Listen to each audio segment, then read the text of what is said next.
Great play. Defense looks sharp tonight, man. Really does. I may overmodulate there just a little bit, Daniel. I'm trying to turn my mic down here. I don't know. I didn't think I was too hot there on the mic, so I was a little surprised that buzzed in my ear. It sounded fine to me. Excuse me to all you folks listening if you heard that, so try not to do that. So second down, Cavemen have forced it here, second and goal with the incomplete pass on a great tackle. Snap. Quarterback wants to, that's really a direct snap to 13. What it is, he's going to be hit behind the line, taken down. Good job defense. That's going to be Chris. Isaiah Donnerson and Robinson with the tackle. Good job, Chris Robinson, one of our seniors tonight. Hey, you know, that's what you got to have tonight from Chris Robinson and those other defensive linemen. You want to see them penetrating, getting in the backfield, and busting up the play before it even gets going. Timeout, Gosnell. It's third and goal, and Gosnell's going to have to take a timeout. We'll take it with them. We're back in 1 minute. You're listening to Cave City High School football on Caveman Radio. No score. Frontier Computer Solutions, building the best computers and repairing the rest in Cave City since 2000. Their staff of certified engineers are able to handle any technology project you may have. 870-283-7044. Hillbilly Wireless offers North Central, Northeast Arkansas, and Southern Missouri high-speed broad services. 870-283-7044. Cave City's very own R&K Bouquet, 202 South Main in Cave City, is open every Monday through Friday from 9 a.m. till 5 p.m. They carry supplies for your next birthday, wedding, and anniversary parties. R&K can also help with funeral needs as well. R&K Bouquet specializes in seasonal and holiday arrangements. 202 South Main, R&K Bouquet in Cave City. No, 321-1712. Hey, this is Coach Anderson, your wide receivers coach, and you're listening to Caveman Football on Caveman Radio 89.9. Back here in Cave City, Gosnell got a third and goal. They're going to direct snap at 13. He's going to be taken down, brings up fourth down. Taken down at the 8-yard line, Daniel. Chris Robinson again. Chris is a big defensive player for us, Justin, and that's what I said a while ago. That's what we need from him tonight. He's a leader on that defensive line. He's a leader for our defense, and when he starts playing, man, he's a force to be reckoned with. Fourth down and goal for Gosnell at the 9. Snap. It's a handoff, number 5 on the outside. He's going to get around the Caveman. Is he going to get to that corner? Is he short? Ball's out. Ball's out. No. No. Well, it went out. It's on the track, but I didn't think he got in the corner.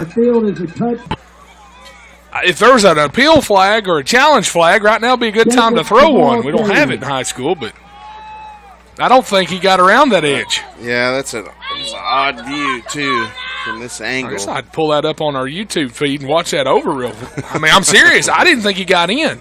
Yeah. I mean, he could have, I guess, but it's 6-0. I don't know how they're watching that. 2-point conversion try is going to be good, complete to the left side of the end zone. 8-0 Gosnell. We're going to take a 1-minute timeout. We're back in 1 minute on Caveman Radio 89.9.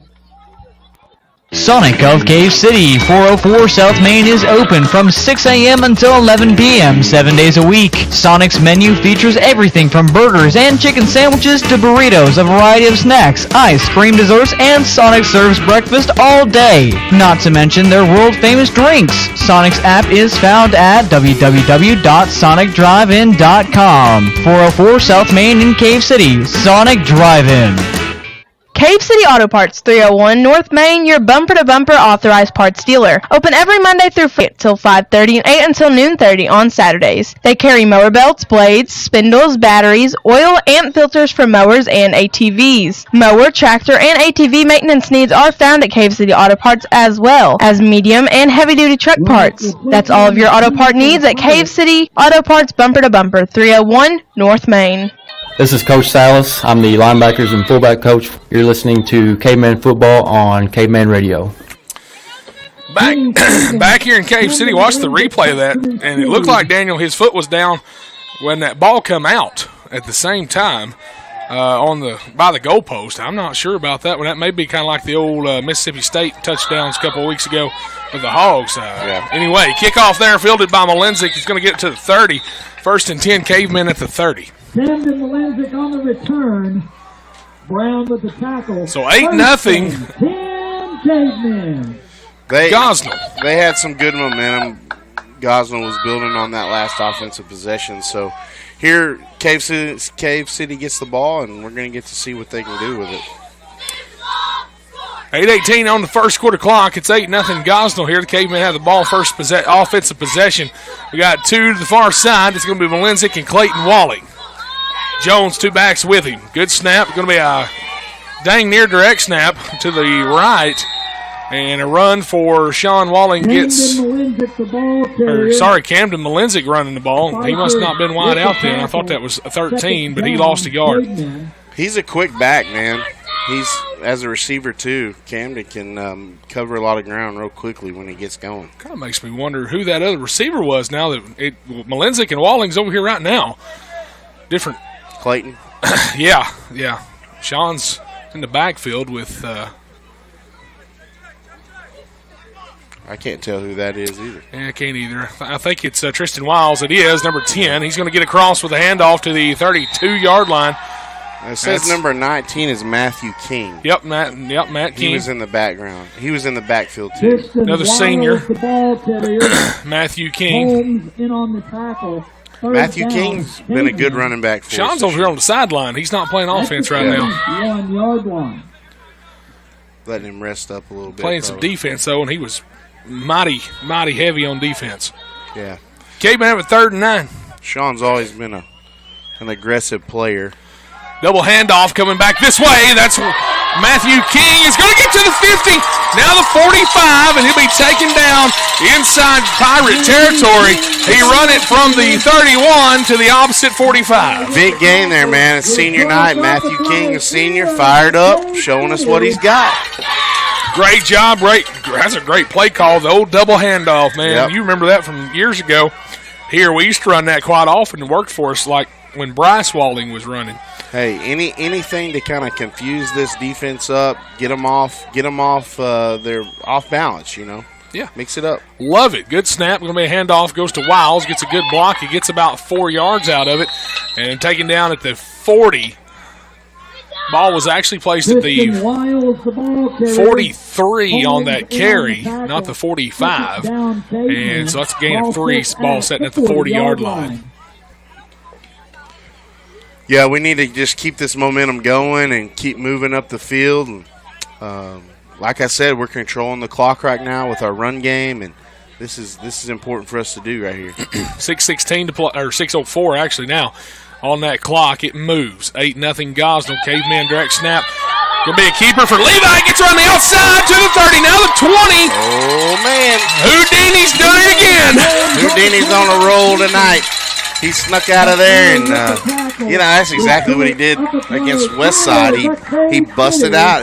He faked like he was going inside, and then just made a little rollout and bump. He's such a tall kid. He doesn't look very fast, but he's a fast guy. He's a quick athlete, and Levi Jones can run, man. It was appropriate as Halloween last night. We call him Houdini. Yep, Houdini Jones.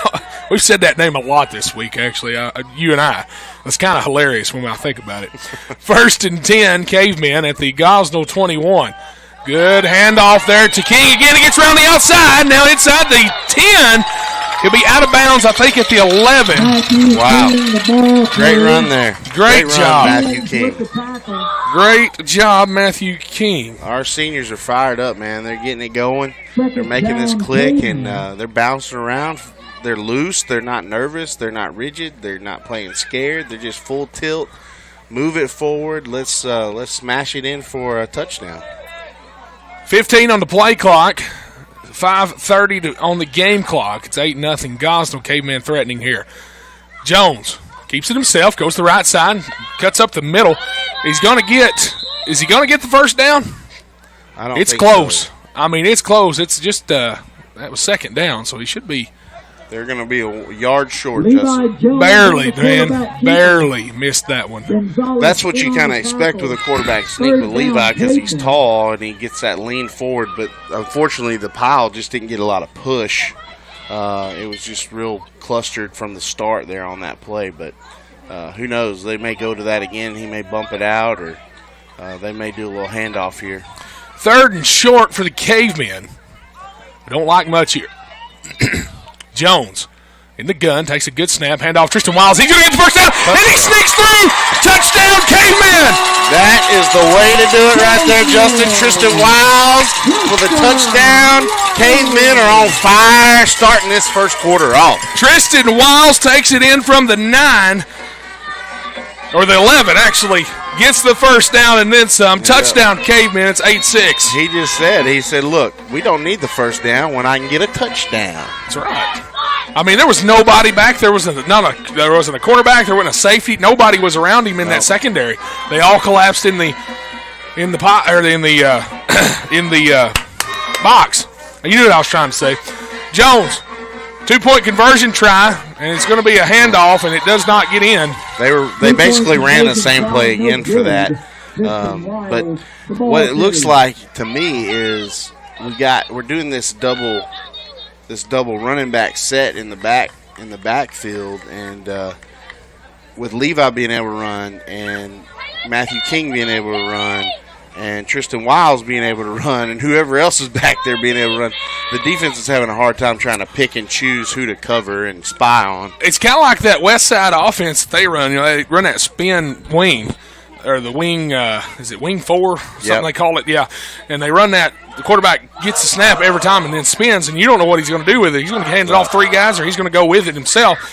We're not doing that, but we're in a variation where they can't. You got to get your key element there. Gosnell's not picking up on their keys. It's our version of that in our offense, but I think it's probably safe to assume that our coaches maybe got a few ideas when we played West Side. And that's a great way to learn and go from week to week in high school football, is picking up a little thing here and there to kind of mix it up and make things fresh.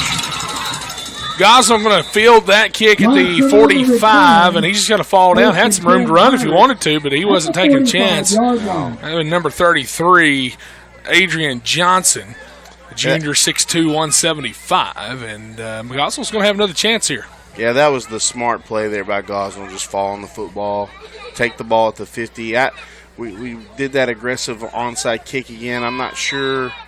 It just took a bad bounce off of the kicker's foot and kind of more of a pop-up than it was a ground roller. Trips to the far side. Got a man open here at the 50, complete, but tackled immediately by the Cavemen. I believe that was, yes it was, number 12, Levi Jones. 4:22 on the game clock. It's 8-6 Gosnell. They lead by 2 here. And Cavemen looking good so far. I think Levi likes playing defense. Quarterback's such a finesse position, but when you get to put him back there on defense, he gets to kind of lower his head and hit some people every once in a while. Helps you out a little bit. And there's Chris Robinson doing that heat-seeking thing we talk about, as he kind of come from behind and took the quarterback keeper down for a short gain, and it did not get the first down, so 3rd and short here. Gosnell. Oh, man, we're having fun in the stands tonight, Justin. I see a lot of little kids watching these Cavemen saying, you know what, I want to be one of those guys one day. That's how you grow them up here. That's how you grow a program. Gosnell going to take that across the 40 down to the 35, 32-yard line, I believe. First down, that's Robinson. Or Donnerson, excuse me. Yeah, Isaiah Donnerson, number 13. 1st and 10. We're going to run out. Carson Stevenson, Gage Huff will run in. Donnerson, their quarterback, got a little shook up on that play, Justin. He was limping a little bit. It looked like maybe his hip was bothering him. Well, they had quite the start of the year. If you read the Fearless Friday message boards and all of that. Is that a live ball? I think it's a live ball. It is, and we've got it. We've got it, Daniel, after the bad pass. It's dropped. Actually, more like a reverse, or actually it was like a pitch out. Yeah. Live ball. Well, they've been doing that all night. They've been doing those little out routes all night, and that just happened to be behind the line of scrimmage. And so when you break that up, it's a live ball. It counts as a fumble, and our defender did a perfect job of just tapping that just enough to keep it playable. Where's the flag? Alan said there's a flag. I don't see it. Oh, it's right in the middle. Yeah, it's right in the middle, about 50. When did that come in? the defensive lineman. When did that come in now? Or just I think it was unsportsmanlike maybe, or celebration. Okay. It's a sideline warning. They get to Gosnell, so sideline warning, but good job by the Cavemen to defend that and fall on that ball. It's essentially a fumble is what happened in pass form. And good job. Yeah, great opportunity here for Cavemen to capitalize on this turnover. 3:17 on the game clock. Cavemen checking the game plan and the play call. 9 seconds, 8 on the play clock. We're good. Jones going to call for the snap now. Good job. He's going to run it himself. Comes to the near side. Houdini takes it across the 40. Now to the 44-yard line. They'll spot him at the 40. Oh, no, they're going to give him the 44. Second down, Cavemen. Second and 5. Great little run there.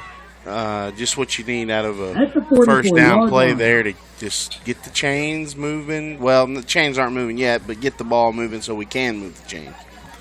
2:50 to play here first quarter. 8-6 your score, Gosnell.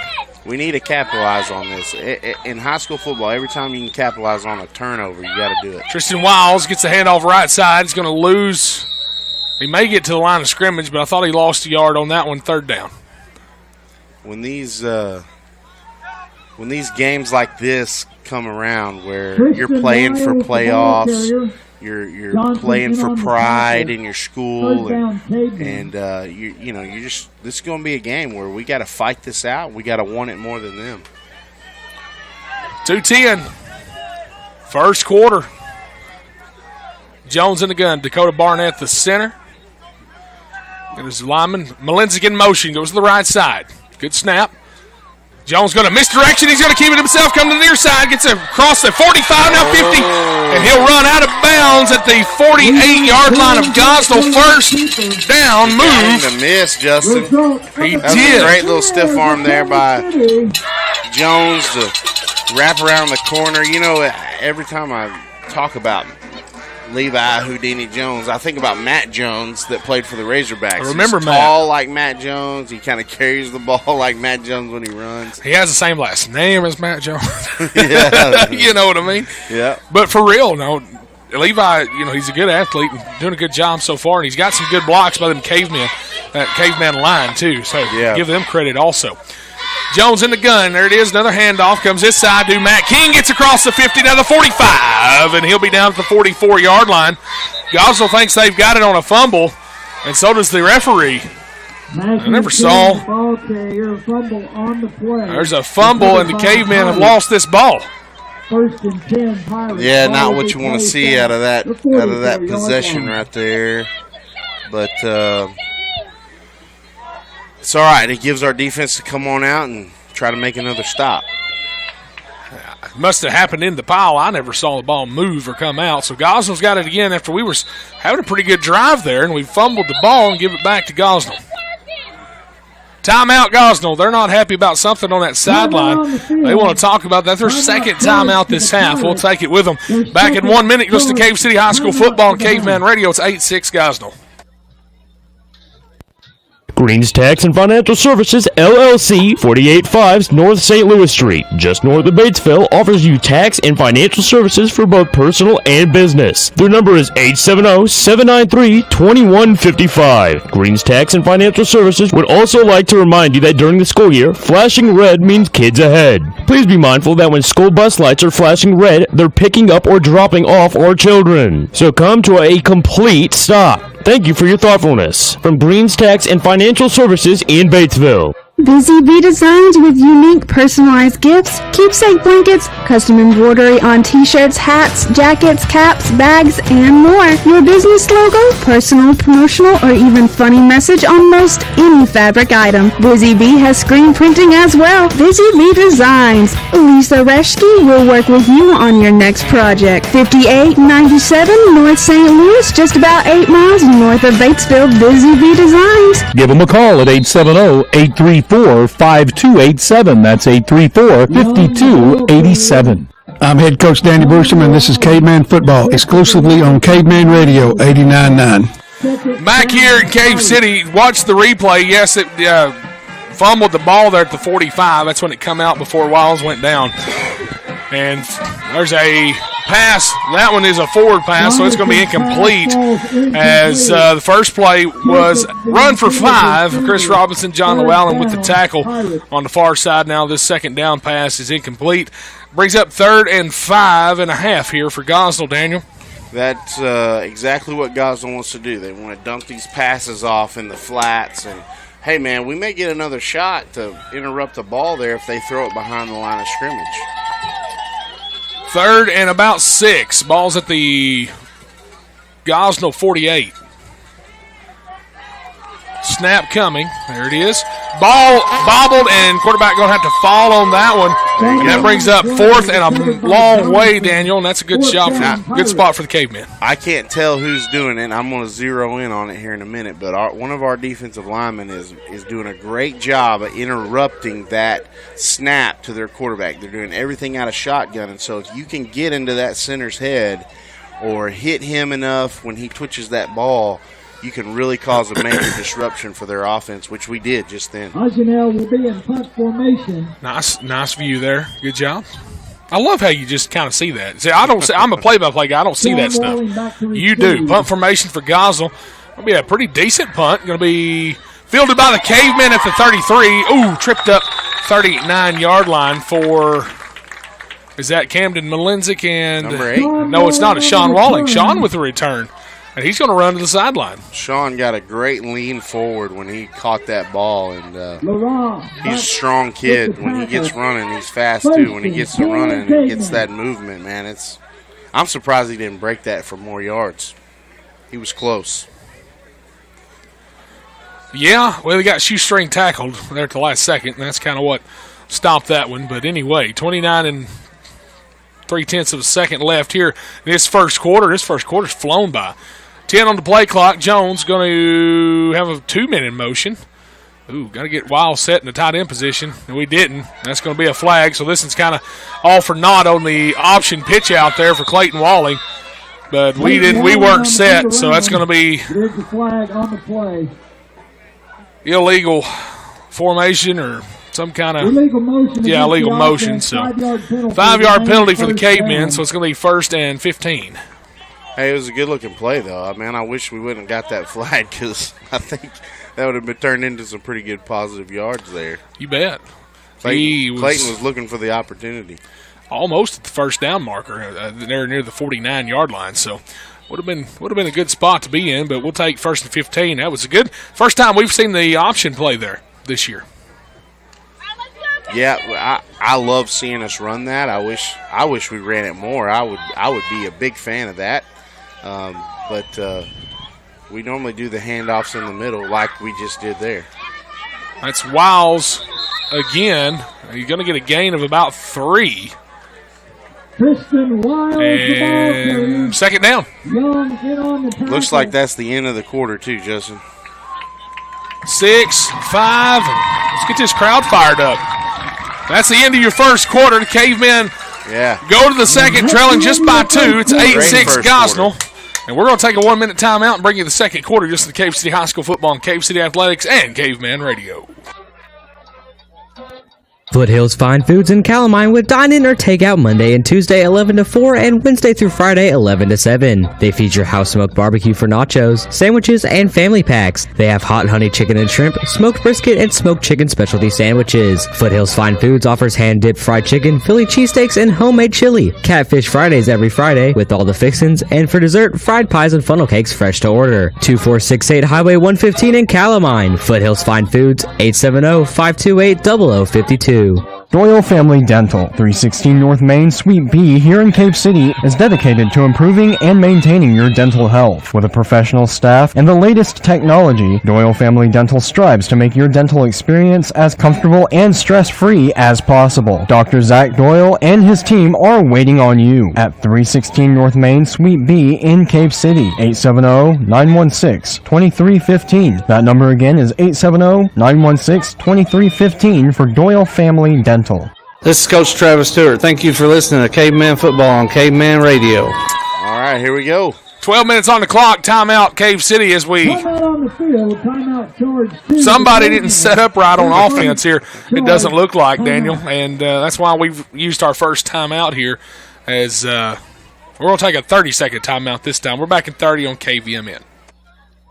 Cave City Nursing Home offers a variety of services, including family health care and Alzheimer's treatment, as well as various activities and social services. Cave City Nursing Home features private and semi-private rooms, exercise centers, garden patches, and many more amenities, like food and laundry services, spa with a whirlpool, television systems, computer access, emergency call systems, and banking services. Let their family take care of your family. 442 Taylor Circle, 283-5313, CaveCityNursingHome.org. Hey, this is Gary. I'm the defensive coordinator for Caveman Football, and you're listening to Caveman Football on Caveman Radio. 12 minutes on the clock. We're going to be back after the first timeout used by the Cavemen. Daniel Ward, Justin Wilson in the box tonight here at Cave City High School. We are on senior night, last home game of the year.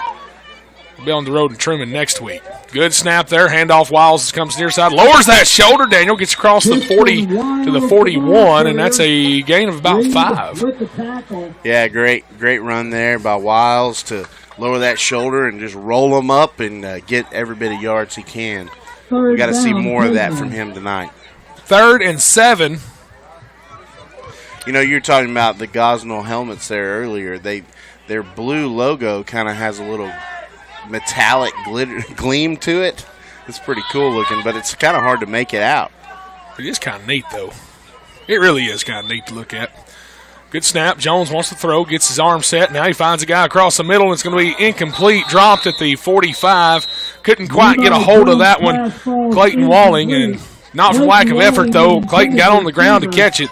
We're going to punt this one away. It's 4th and 7. Hey, if we're going to punt it away, we need a good punt here. We gotta pin them back and make them drive the field. A lot of last couple times here, their offense has gotten midfield positioning, and if it's going to be one of those games where we're grinding it out, we need to pin them back and stop them back in their own side of the field.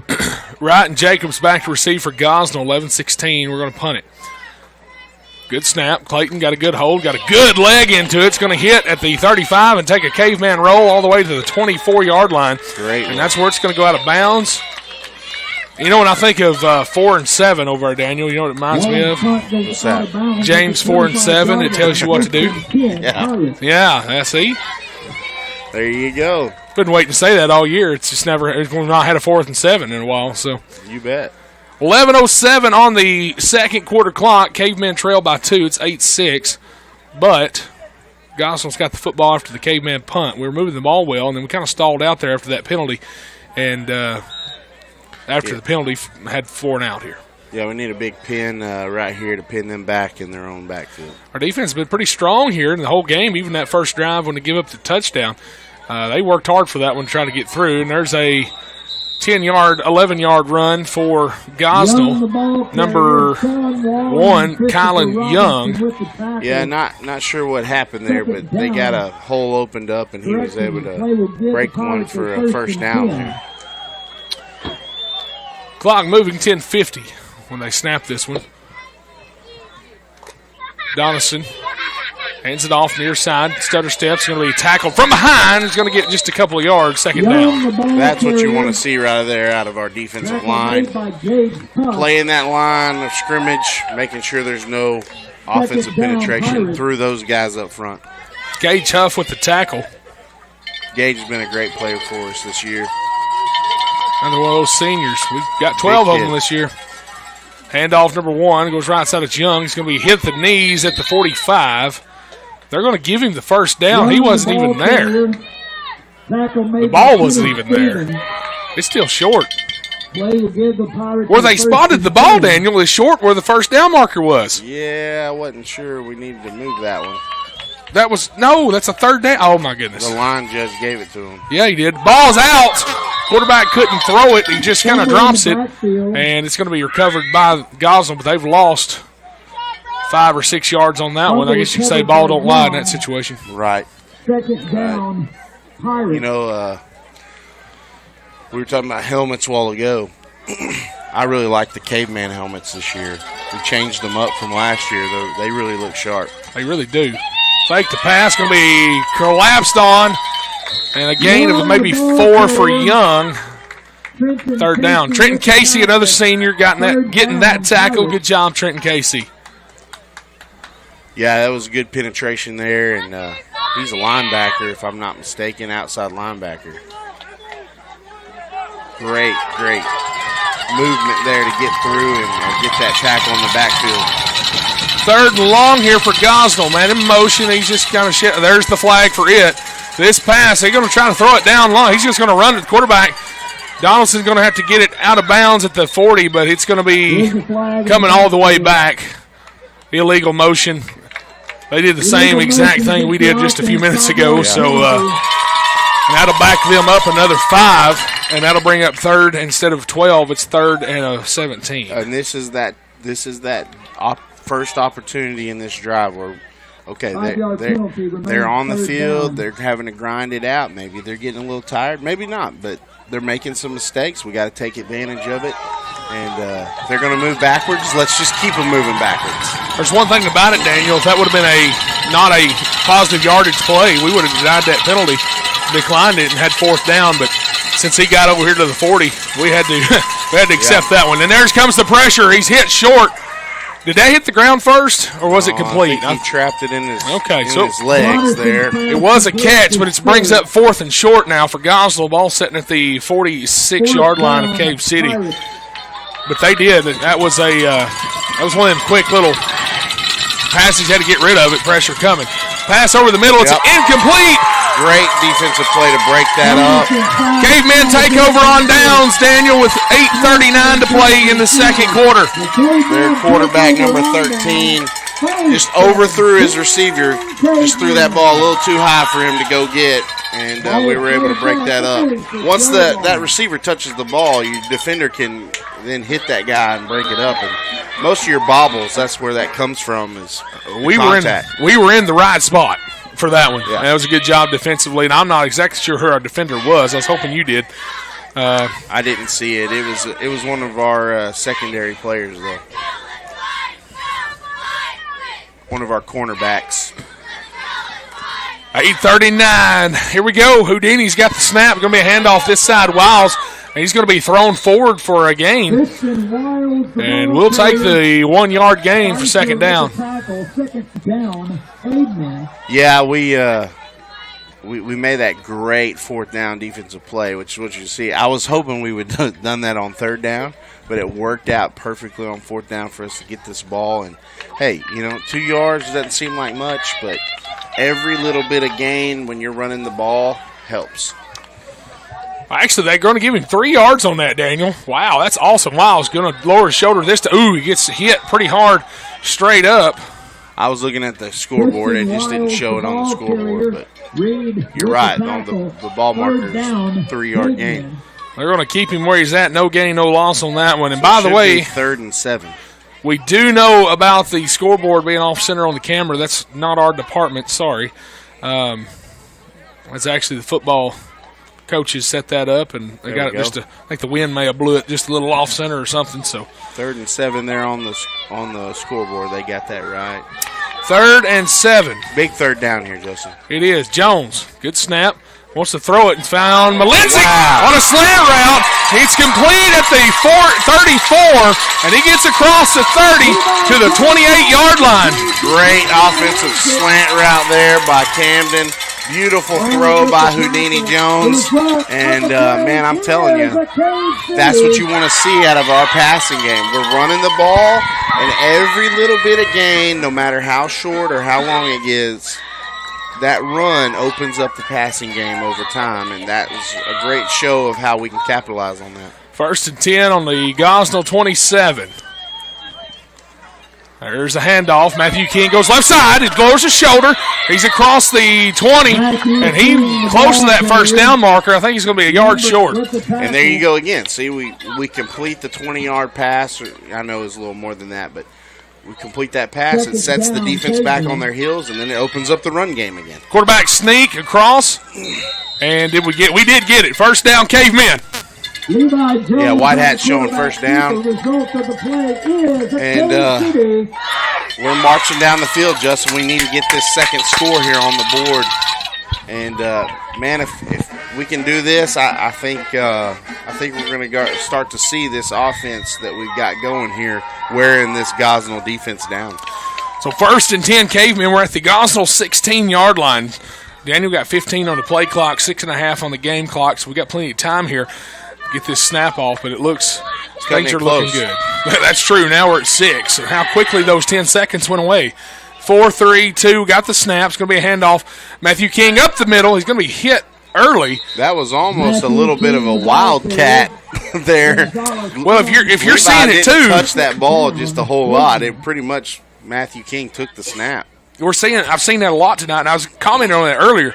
I didn't get a chance to relay what I meant because we had a big play happen right then. But you're right, that ball's coming out. Dakota is snapping it, and Levi's just barely. He's just kind of like slightly airbending it and guiding it with his hand into Matthew and Tristan's hands. Yeah, he's just providing like that safety. I mean, those safety hands just in case they miss it. Right. He's ready to jump on it. A little wildcat action. I like that. I love that formation. We used to run that with Jacob Jones, too, when he was a senior. Levi going to run out to his right, wants to throw. Got a guy in the end zone, but it's going to be intercepted at the goal line. And there's a flag already thrown there at the 4. This return man interception is going to go to the 30-yard line. What's this flag about? There just wasn't. Levi just didn't get enough on that pass. He was trying to dump it over. I think it was to Clayton, but it came up a little short there. I couldn't tell. I couldn't tell on the flag. It may have been a block in the back after the interception. It's going to be for us, whatever it is. Holding against the defense. So we keep the ball. Yes, we keep the ball. That happened before the play. Big break for the Caveman offense on that play. I've never seen Evan Walling ring a cowbell like he just did. He was excited about that right here in front of us, Daniel. So it's going to be 10 yards from the spot of the foul. And that hold is going to keep 5 yard. I'm sorry, defensive holding foul. Yeah. But that's going to keep the Cavemen with it 2nd and about 4 now. Ball's at the 10. Holy cow, what a game changer. Now let's stick to the run and punch this in. That interception does not count or matter at this point now. Jones going to run himself, goes through the middle. He gets ahead to the 6-yard line. Got the first down. He pulled a Houdini move on that one too, slipping through. Yeah. We've got a stoppage of play for the first down. It's 1st and goal. And that's one first down there. That's one of those plays where Levi normally would have kept his feet in that situation, but the goal was to get the first down. Yep. Positive play after that interception, get the confidence built back up. And mark a few more ticks off that clock for this next set of downs, too. Yeah. I know you was going there. I had to get you there, too. 1st and goal. Ball's at the 6. That's going to be Sean Walling ducking his head through, trying to run it over to the left side, and he's going to be no gain. Anytime you can get the clock controlled, that's the best thing. One thing I was going to say about that holding penalty is it's so hard in the booth here to see holding, period. You know they're doing it. It's just part of being a lineman. But for a defensive hold, that's a rare call. You normally don't get that call in any level of football very often. Well, here, and one of the biggest things is this year we've actually seen defensive holding more this year than I've ever seen it, especially in that Blytheville game. There was like 4 defensive penalties. Some of that has to do with our offense and how we spread things out. Right. Handoff goes inside Wiles. He gets through, and he's going to be at the 4. Got a gain there. So we're 3rd and goal at the 4. But if I'm not mistaken, they called that holding penalty on one of their secondary cornerbacks who were guarding the receiver. So they were holding the receiver. I'm pretty sure that we were throwing. Maybe we were throwing 2. Was it a hold? Did they hold? Not Clayton? On him. No, they was holding somebody else. I think they were holding Malinzik because Clayton was in the end zone with the 2 defenders. That would have been pass interference. It would have been on Clayton. But he wasn't even anywhere close to Clayton. Snap coming 5 on there. There goes Levi. Wants to throw. Now he's going to come to this side. He's going to run himself, take the corner. Can he get in? Oh, no, he's short at the 1 yard line. I'm going to have to stand up, Justin. Yeah, you're in that position over there where you can't hardly see the corner of that end zone, of the south end zone. We're at the 1. If we're not at the 1, we must be at the 1.5. It sure looked to me like the ball crossed the plane on that, but I think that this isn't even. They're saying it's 4th and 1. I think it's 4th and inches. Yeah. The way it looks on the spot of the ball, we just need about 6 inches here, which. A 4th and goal from the 1. Surely old Houdini can lean forward and pick this Getting me up. nervous here, Daniel. Dadgum, man. Whew. All right, here we go. Jones in the backfield, got 2 with him. Jones going to keep it himself. He's in that time. And that is a 1-yard run for the touchdown. Levi Jones in again. The Cavemen have taken the lead. Great night for the senior quarterback here, getting 2 scores up there for his home team. And his cousins down there shaking their fists in the air, pumping the number 1. His friends, all his buddies' little brothers, and they're all excited tonight. There's one thing about it there. The Wallings and the Joneses always have a fan club section up here with the little kids. It doesn't matter who's playing. Levi's mama is one of the sweetest ladies in our town, and she's standing up cheering for her son right now, too, clapping her hands.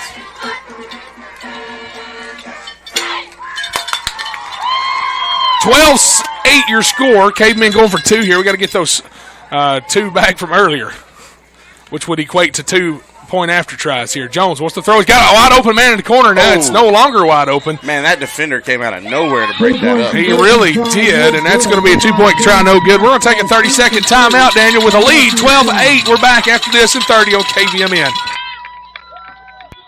You've been stalking that game for quite some time. You've spent hours in preparation, the clothes, the gun, the hunting license, not to mention the time and effort. The shot presents itself, and you take it. Your aim is true, and you've just dropped that trophy animal. You need the game head prepared by the taxidermist that knows his stuff. Dennis Smith at Smith's Taxidermy is your man. Everyone from miles around brings their game to Smith's Taxidermy. So should you. Smith's Taxidermy, 10 McLeod Street in Cave City, 283-9848. Hey, this is Coach Anderson, your wide receivers coach, and you were listening to Caveman Football on Caveman Radio 89.9.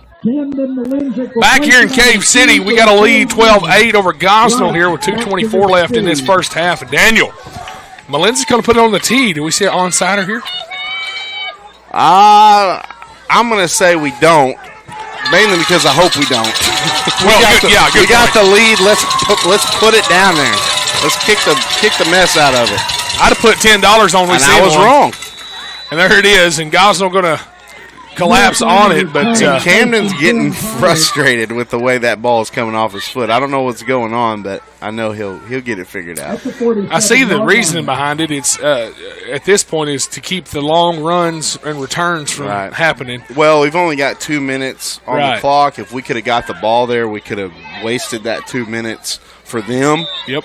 Maybe even made something happen for us, but we want to go into halftime right here up on this team. We get the ball back to start the second half, and that's big right now. Gosnell wanting to throw.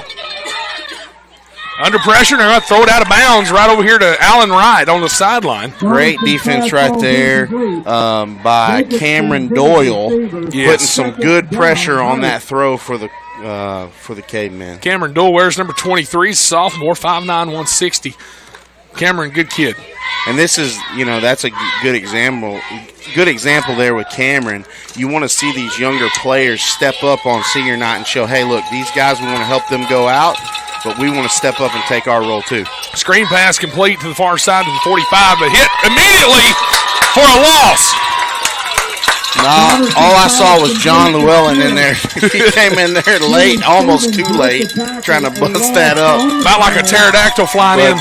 That was a great gobble-up play there by the defense to wrap that offensive receiver up and make sure nothing happened out of that. It's USA night for the student section, Daniel. He come in like an eagle. There you go. Big third down here, Justin. Third down. Defense coming. Robinson's pressuring him. Robinson's got it. Robinson sucked him into 31. Wow. Chris Robinson is a beast. Timeout, Cave City. That's what we're going to have to start calling him, the beast. Robinson follows him for 10, 15 yards. It's a loss of 15. It's fourth and evening shade out there, and we're going to take that 30-second timeout with them. We're back in 30 on Caveman Radio's 12-8 Cavemen. Charles Linder's Auto Sales at 1033 North Main in Cave City always features late model, previously owned program cars, trucks, vans, and SUVs. Linder's Auto Sales also offers light service for your vehicle like oil changes, as well as brake work and windshield replacement. Charles Linder's Auto Sales number is 870-283-5959. 1033 North Main in Cave City. Charles Linder's Auto Sales. This is Coach Salas. I'm the linebackers and fullback coach. You're listening to Caveman Football on Caveman Radio. Back here in Cave City, feel like I'm on an episode of Saturday Night Live. We got more cowbell everywhere. Fourth and a mile for Gosnell. In between the breaks, we've been picking on Evan Walling, but folks, if y'all don't know Evan Walling, he's one of our elementary kindergarten. He's one of our elementary students here at Cave City. He's been in kindergarten 4 years. His big brother's on the team. He's got some cousins on the team, and he's brought the cowbell tonight, and he's been ringing it. Flag on the punt before the punter, and Gosnell touches it at the 44. He's actually a third grader, and he'll be a great Caveman football player one day. He's already a great player for our youth team. Let's see what this flag's about. Well, I think we want to decline it regardless because we're going to have the ball first and 10. Illegal procedure on the offense. We decline it first and 10, Cavemen. All right, so we're getting the ball. We got a chance here with 1:27 to run the ball, run the clock off, and maybe even break something, Justin. Get another score on the board. If we get the ball back at half, it's really important that we get another score on the board right here. And we've still got one timeout left. The board says 2, but Cavemen only have 1 left. We've taken 2 in the quarter. Took 1 as soon as the second quarter started and 1 just a few seconds ago before that fourth down play. I don't think we need to do anything fancy here. We just need to stick with what we've been doing and run some good offense. Just handle it here. Jones gets a snap. Wants to throw. Got a guy. It's complete to Matthew King at the 45. He's going to be dropped at the Gosnell 49-yard line for a gain of 6. That was a great little dump-off pass. Good read by Houdini to find the open receiver, which happened to just be our running back breaking out into the flats. And great catch there by King to get some positive yards. But that's what we want to go into halftime with, positive vibes. Matthew's hobbling off the field. They got him out quick. Hopefully he's okay. It was kind of a weird tackle there, yeah. Really was. Second about 4. Jones wants to throw. Got a lot of time. It'll be complete to Sean at the 41. First down. Great catch by Sean Walling. He jumped up, and he didn't even give anybody a chance to get a hand in there on that ball. He wrapped it up like he would. Levi giving him a handoff. Rolling the clock at 45 seconds. We got a first and 10 on the Gosnell 41. Trips to the far side. Are we set? No, we're not. Now we are. We're set now. Go. Snap. Good snap. Trips to the far side. Jones rolls out to his left. Throws across his body, but it's complete to, is that Clayton? Or was that Matthew, or Tristan? Well, it was Clayton Walling. Yeah, Clayton Walling, and that's going to be first down, Cavemen. Hey, Justin, I just want to say, man, our offensive line has done a fantastic job. We got at least 3 seniors. Go ahead. What were you going to say? Timeout, Cave City. That's our last timeout, but it's second and an inch. It's first down. They're giving it to us. There it is. Okay, White had motioned it for it earlier, and they never did give it to us. Now we got it. We're good. We should not have any timeouts left. I know it says 1 on the board. We've took all 3 of ours. Gosnell has 1. Yeah, so we took our first that first down right there to make this drive work for us. We're throwing a lot of quick passes, and that was a great job by Clayton to catch that one. Yes, 12-8 your score, Cavemen. What I was saying, though, is our offensive line has done a fantastic job blocking for us. We're passing a lot more right now than we normally do as a team. And our offensive line is doing a great job in their pass protection. They're using their quick feet. And we got a couple of seniors on the offensive line tonight. You're right. Are we throwing deep right here? No, screen pass complete. We got to get it out of bounds. Oh, no, overthrown Sean a little bit. Levi may have got a little anxious there. I think that was more intended by Levi to stop the clock. So we needed something to break that up. because the more we run, the more we throw in the middle of the field, the more the clock runs, and we just don't need that right now if we're trying to get into the end zone. 28.6, 2nd and 10. Ball's at the 31 of Gosnell. Snap, low snap. Levi finds a guy open. It's Walling. He's going to be complete. And he got out of bounds at the 15. Wow. Clutch throw, clutch play. Clutch by catch. Clayton Walling and Levi Houdini Jones. Houdini matches up again. He's not just pulling rabbits out of the hat when he takes off running. He's pulling the rabbits out of the hat when he throws the ball down the field, man. Timeout, Gosnell. Gosnell is taking their last timeout, and we're going to take it with them. We're back in 30 seconds on KVMN. We're up 12-8. Backroads Insurance Company, 8111 North St. Louis Street in Cave City, offers you full insurance coverage for your home and auto. Backroads Insurance can help you protect your poultry farm, your commercial lines, your ATV, and boat, even your motorcycle. Backroads Insurance offers you life, health, and supplemental insurance as well. One place, all those insurances. Backroads Insurance, 8111 North St. Louis Street in Cave City, 870-283-5300, open Monday through Friday. 8 to 4, proudly supporting Caveman football. Go Carson! Go Carson! Hey, this is Gary. I'm the defensive coordinator for Caveman Football, and you're listening to Caveman Football on Caveman Radio. 24 and a half seconds to go here in the second quarter. 12-8 your score, Cavemen. We've got it 1st and 10 on the 16 of Gosnell. Trips to the far side for the Cavemen. Jones wants to throw. Now he's going to be under pressure. He's got to run it. He's going to run it to the corner. He's going to get to the 13, and we gained 3 yards there on a run. Again, a great job of being aware, situational awareness by your quarterback. Get out of bounds. Positive yards, but then get out of bounds. Stops the clock at 19. They're going to put him at the 12, gain of 5, actually. Good spot. Good job, Levi, 2nd down. Yep, that's what we need. We need to be aware of the clock, time management here.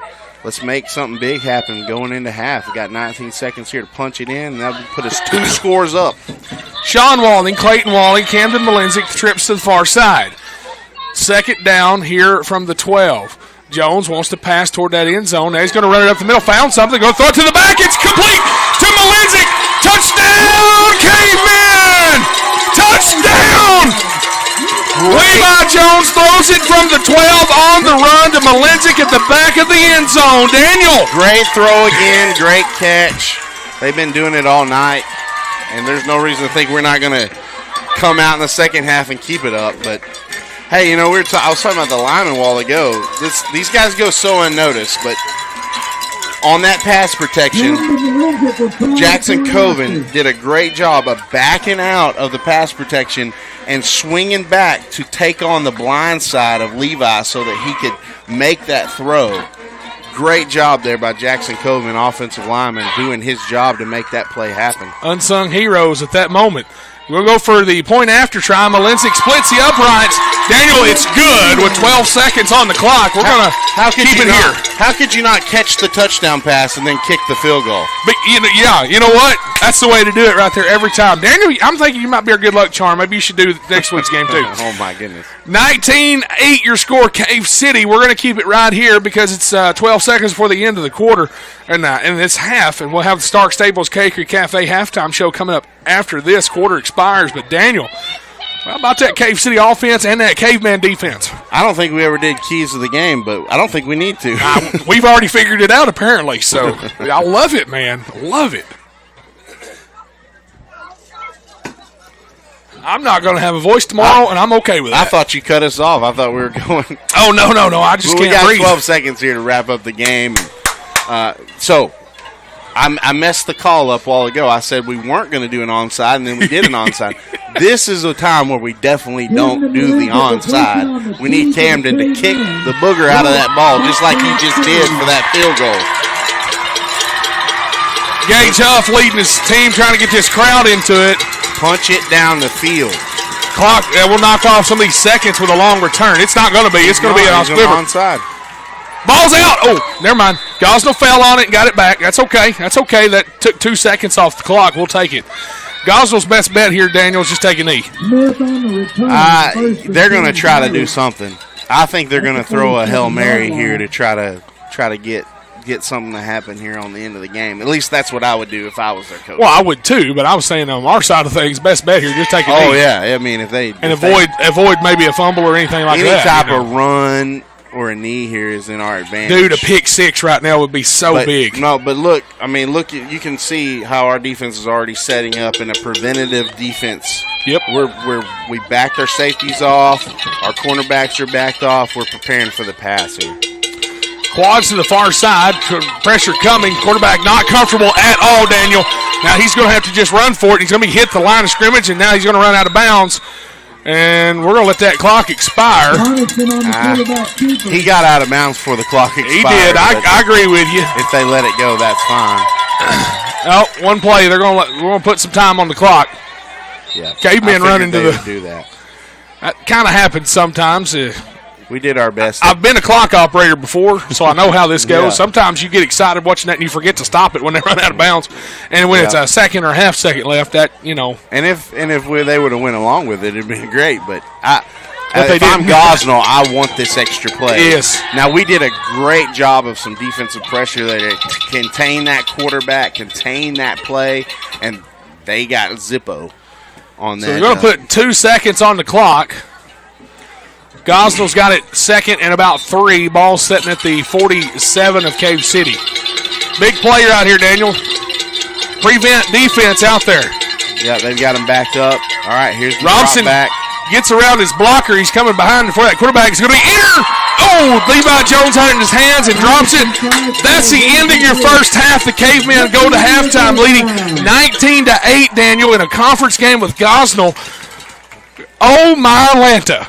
Great night of football, great first half of football. Couldn't ask for anything better out of our Cavemen for this senior night, first half of this football game. They are moving the ball, they're stopping the ball, they're doing everything they can to walk away and get these seniors a win tonight. That's right. They're going to put, I believe, 20 minutes on the clock, so we're going to take that halftime, and we're going to, hold on. And Stephanie Bray is so excited. She is. That's one of our sponsors, R&K Bouquets. She's going to listen to the radio. She is. They put 15 on the clock. That's interesting. Usually it's 20 with a band and a cheerleader performance, but we'll go with it. We're going to take a 15-minute timeout for the Stark Stables Cakery Cafe halftime show. We're sending it to the studio now. You're listening to Cave City High School football. We lead 19-8 over Gosnell at the half. We're back after this. It's time now for the Stark Stables Cakery Cafe halftime senior salute on Caveman Radio 89.9.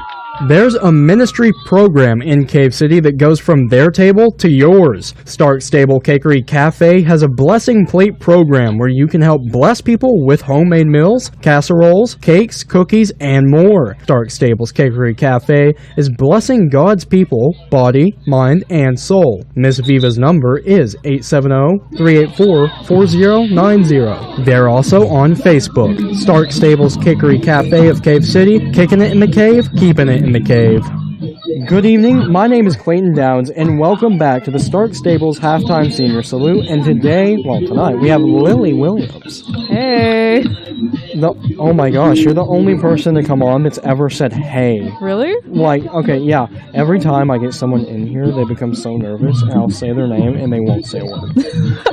They're so just stiff, and it's please, say something. Say something. I have to ask them the question, and then they're finally over. Yeah. So that's a first for me. Thank you. You're welcome. Hopefully that trend continues. I can't deal with the awkwardness. But we're not here to joke around. We are here to interview you. Aren't you excited? So excited. Yes. And our first question is going to end up being, are you in any clubs? Well, I've been in Beta Club, and in middle school I was in History Club, but Beta's the only one that I'm really a part of that still does stuff, so that's about it. Okay. You're in ballet. Mm-hmm. I do that outside of school, but I've been dancing since I was 5. I used to dance in Cave City, and then I went over to NADT, and I've been there ever since.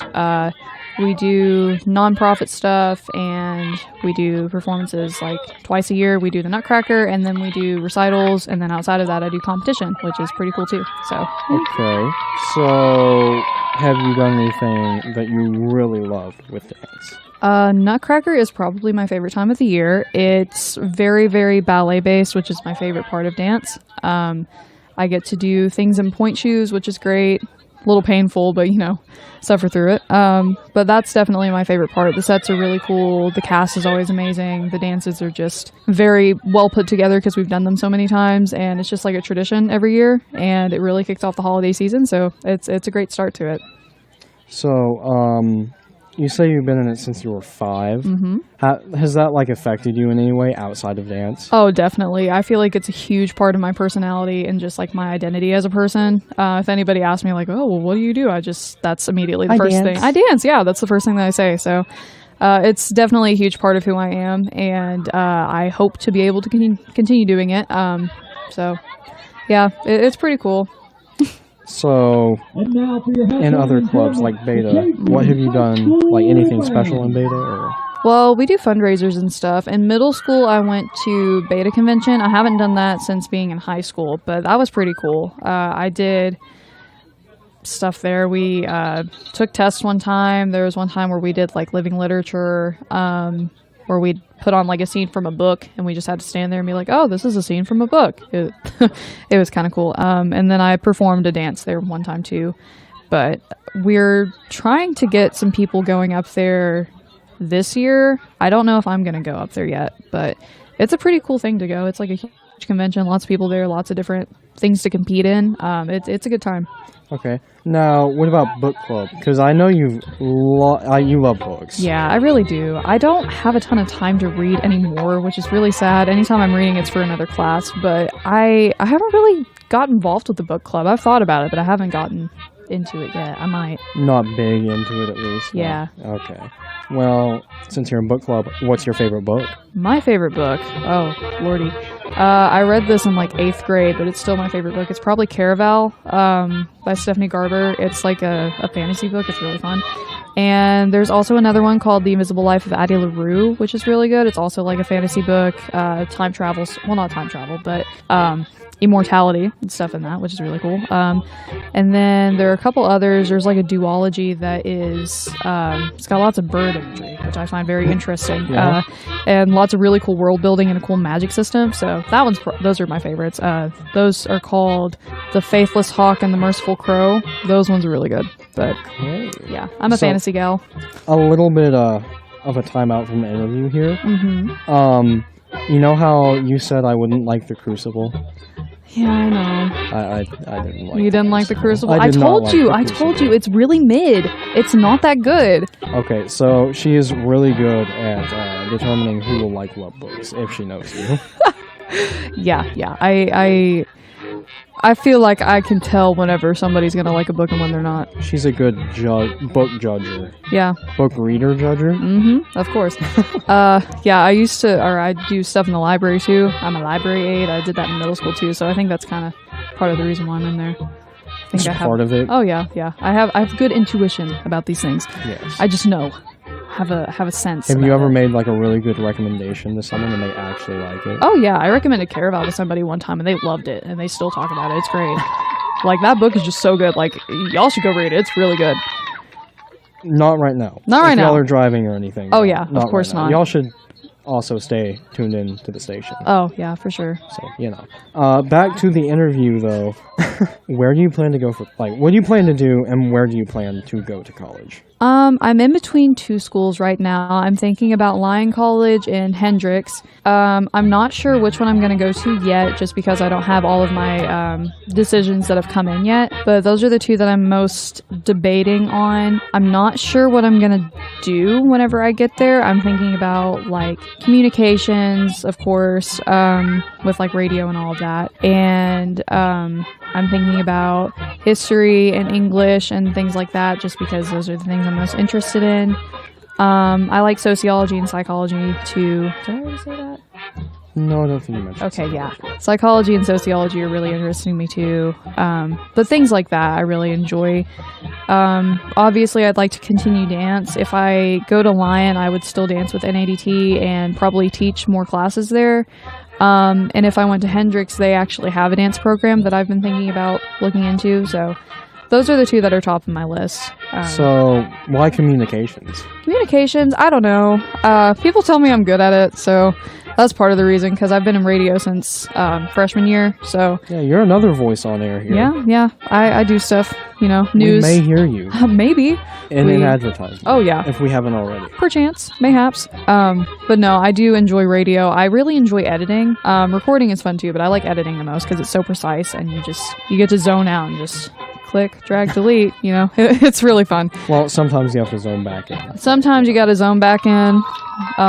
Those are the times you don't like. Yeah, those are the times you don't like, when you have to zone back in. But other than that, it's really fun. But yeah, radio is really fun for me, especially with as much as I enjoy listening to music and everything. I really like music. So And classic rock. Oh yeah, all kinds of stuff really. I like classic rock. I like folk, pop music. Anything honestly. She's a big music girl. Oh yes, very much so. And book. And dance. Yeah. Used to be Harry Potter. Used to be Harry Potter. Yeah, not so much anymore. Used to though. Miss those days. But I wish I had more time to read. It's really fun whenever there's time to, but yeah. So, psychology. Do you want to be a therapist? Absolutely not. Absolutely. Then why No, psychology? I just think it's really interesting. I don't know that I would get a job that would have to be like a psychology degree. Like, I don't think I would major in psychology, but I do want to take classes with it because I took a psychology class with Miss Birchfield a few years ago, and that was so interesting. I prefer sociology just because it's more of a social aspect, but psychology is really cool too because it's more about how the brain functions. But I think those two are they're so interesting. So, no, I do not want to be a therapist though. I think that's a bit too much. If you continue in dance, which I'm sure you will find a way. What if you somehow got a job in dance? I don't know that I would pursue it professionally. I enjoy teaching. I teach a beginner point class at NADT, and it's really fun. It's, I get to teach these kids like the proper technique and stuff for dance, and I teach them dances occasionally. I do stuff, mainly technique, but it's a really fun class. It's cool seeing those kids like find the joy in point for the first time, and some of them don't like it just because it's point. That's not for everybody, which is fine, but it's cool just to teach them the proper technique and everything. It's really entertaining, and my kids, I love them. They're so funny. But that's really fun. I like teaching. I like choreography to an extent. It depends. Sometimes it's really challenging, but no, I just really enjoy dancing. I love performing. I don't know that I would pursue it professionally though, just because of the way the field is. It's kind of hard to get a job in professional dance, but I don't know. I would like to continue dancing, and not necessarily professionally, but just on the offside, in my free time. Yeah. Well, that brings us to the very last question, which I know you're very excited. Oh dear. Where do you see yourself in 10 years? Oh lordy. I don't even know. I don't see where I see myself now. Hopefully successful. Hopefully making bank. That would be nice. Making that moolah, six-figure salary? Oh yeah, for sure. Absolutely. Gonna be CEO. Oh yeah, for sure. But no, hopefully I am happy and I have a stable job, still have the connections with my family. Well, obviously I'll have those, but connections with family and friends, be able to help people, just being happy, honestly. That's the main goal, I guess. Happy and stable. Happy and stable. Happy and stable with a cool job. I don't want a 9-to-5. That's what I don't want. I don't want to just sit there. I need variety, I feel like I would get bored. I need to be able to Some have flavor. some flavors, some pizzazz, Add some spice to it. Add a little bit of spice. If you will. If you will.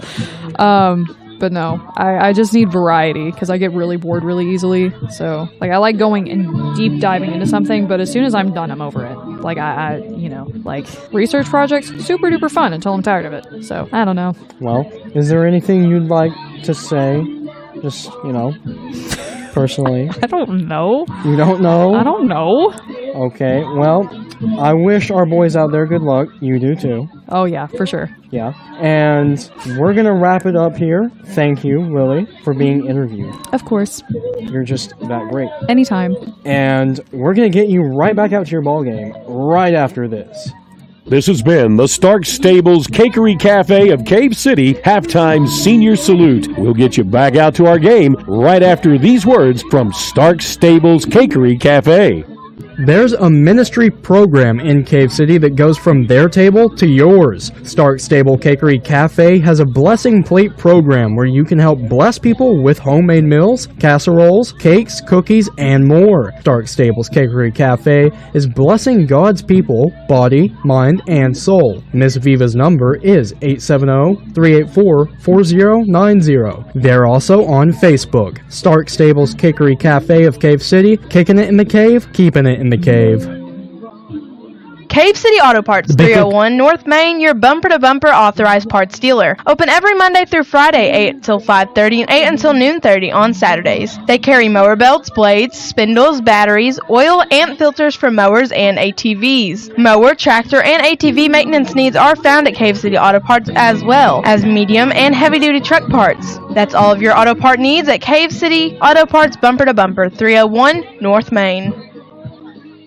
Since 1997, First Community Bank has been serving our community and helping it grow. First Community Bank understands what it takes to help customers reach their financial goals and exceed those expectations. Neighbors helping neighbors and putting you first. The bank that sees this area as their community and they want to be here for you. Where community comes first. First Community Bank, member FDIC. Busy Bee Designs with unique personalized gifts, keepsake blankets, custom embroidery on t-shirts, hats, jackets, caps, bags, and more. Your business logo, personal, promotional, or even funny message on most any fabric item. Busy Bee has screen printing as well. Busy Bee Designs. Elise Thereshki will work with you on your next project. 5897 North St. Louis, just about 8 miles north of Batesville. Busy Bee Designs. Give them a call at 870-834-5287. That's 834-5287. Frontier Computer Solutions, building the best computers and repairing the rest in Cave City since 2000. Their staff of certified engineers are able to handle any technology project you may have. 870-283-7044. Hillbilly Wireless offers North Central, Northeast Arkansas, and Southern Missouri high-speed broadband internet and services. 870-283-7044. Doyle Family Dental, 316 North Main, Suite B, here in Cave City, is dedicated to improving and maintaining your dental health. With a professional staff and the latest technology, Doyle Family Dental strives to make your dental experience as comfortable and stress-free as possible. Dr. Zach Doyle and his team are waiting on you at 316 North Main, Suite B in Cave City, 870-916-2315. That number again is 870-916-2315 for Doyle Family Dental. I'm head coach Danny Brewster, and this is Caveman Football, exclusively on Caveman Radio 89.9. Sonic of Cave City, 404 South Main is open from 6 a.m. until 11 p.m. 7 days a week. Sonic's menu features everything from burgers and chicken sandwiches to burritos, a variety of snacks, ice cream desserts, and Sonic serves breakfast all day. Not to mention their world-famous drinks. Sonic's app is found at www.sonicdrivein.com. 404 South Main in Cave City, Sonic Drive-In. Cave City Nursing Home offers a variety of services including family health care and Alzheimer's treatment, as well as various activities and social services. Cave City Nursing Home features private and semi-private rooms, exercise centers, garden patches, and many more amenities like food and laundry services, spa with a whirlpool, television systems, computer access, emergency call systems, and banking services. Let their family take care of your family. 442 Taylor Circle, 283-5313, CaveCityNursingHome.org. This is Coach Travis Stewart. Thank you for listening to Caveman Football on Caveman Radio. Greens Tax and Financial Services, LLC, 485 North St. Louis Street, just north of Batesville, offers you tax and financial services for both personal and business. Their number is 870-793-2155. Greens Tax and Financial Services would also like to remind you that during the school year, flashing red means kids ahead. Please be mindful that when school bus lights are flashing red, they're picking up or dropping off our children. So come to a complete stop. Thank you for your thoughtfulness. From Greens Tax and Financial Services in Batesville. You've been stalking that game for quite some time. You've spent hours in preparation, the clothes, the gun, the hunting license, not to mention the time and effort. The shot presents itself, and you take it. Your aim is true, and you've just dropped that trophy animal. You need the game head prepared by the taxidermist that knows his stuff. Dennis Smith at Smith's Taxidermy is your man. Everyone from miles around brings their game to Smith's Taxidermy. So should you. Smith's Taxidermy, 10 McLeod Street in Cave City, 283-9848. Hey, this is Gary. I'm the defensive coordinator for Caveman Football, and you're listening to Caveman Football on Caveman Radio.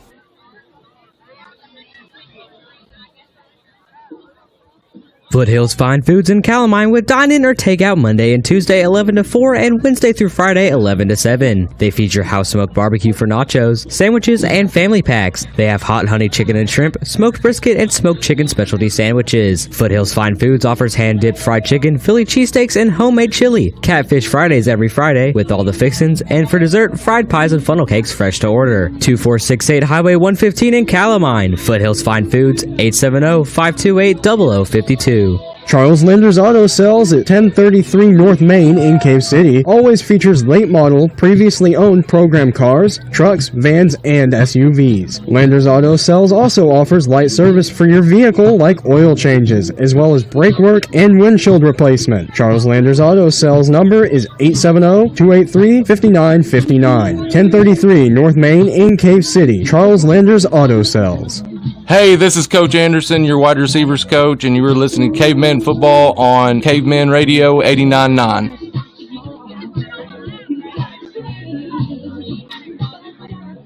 Cave City Pharmacy at 301 South Main in Cave City has been serving Cave City and the surrounding area for over 60 years. Cave City Pharmacy is open weekdays 8:30 until 5:30, meeting your prescription needs at 283-5589. They have a variety of gift ideas along with case knives, Melissa and Doug toys, and more. Most insurance providers are accepted at Cave City Pharmacy, 301 South Main, where Jenny Davis and the staff are providing all of your immunizations. They also sync prescriptions. 283-5589, Cave City Pharmacy, in Cave City since 1962.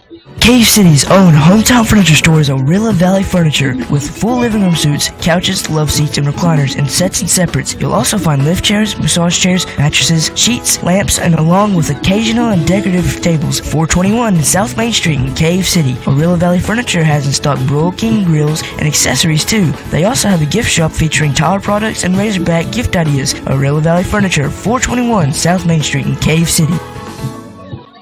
This is Coach Salas. I'm the linebackers and fullback coach. You're listening to Caveman Football on Caveman Radio.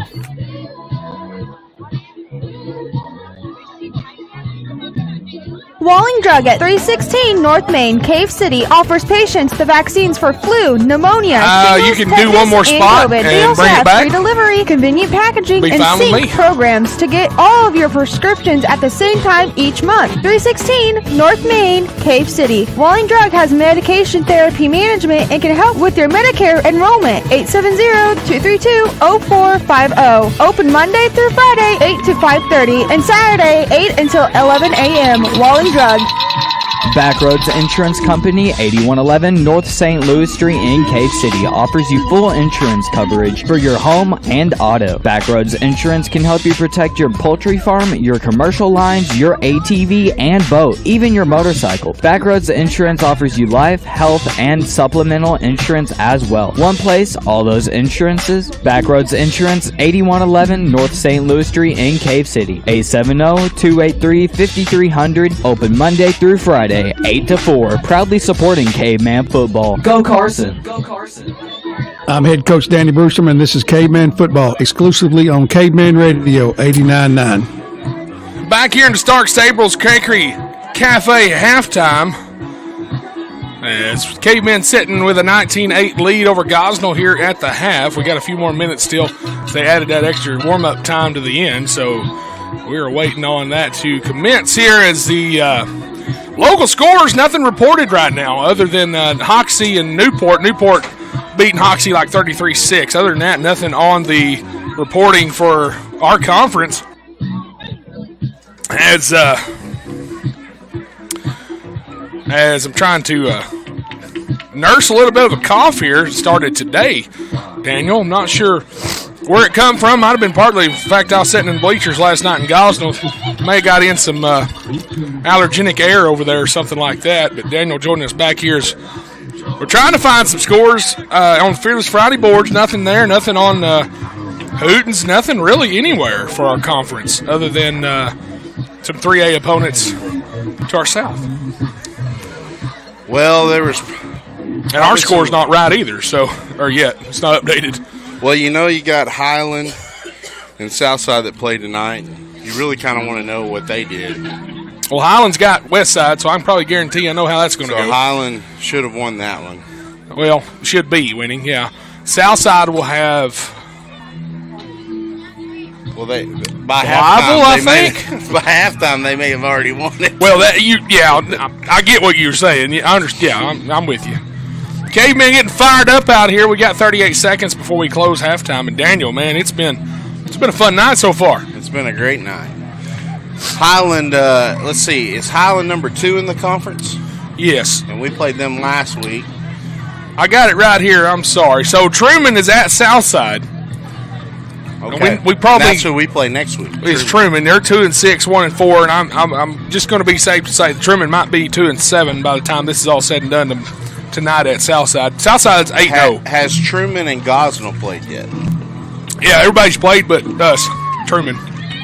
Okay. Highland's at Westside. Blyville's at Pokey. Gosnell's here. What was the result of the Gosnell-Truman game? They played like early in the year. Okay. I don't even remember, to be honest with you. Some people were asking me at halftime if we had a shot against Truman. Yes. And I said, yeah, from what I understand. So Gosnell... they're going to be about what we're facing tonight, if not maybe just a little bit better. But Well, no.